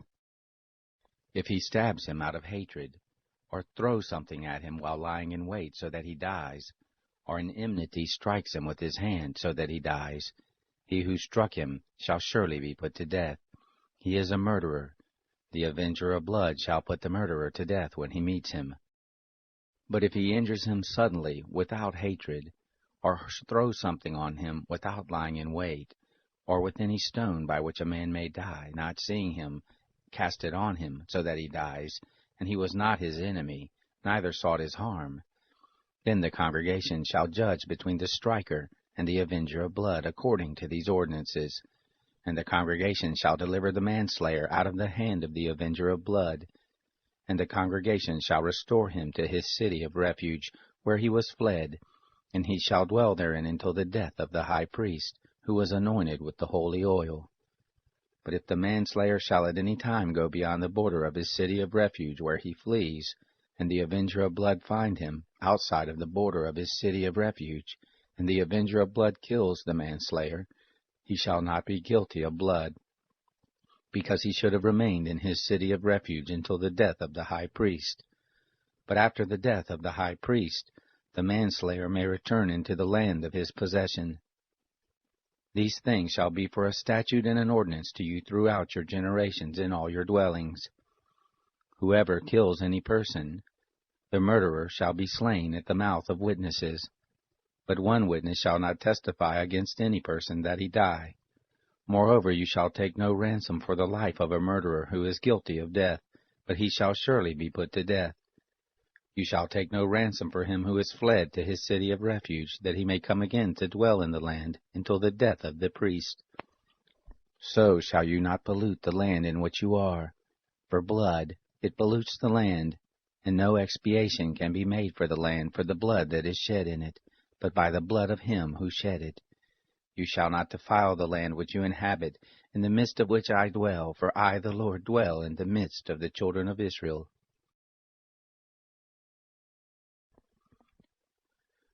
Chapter 36.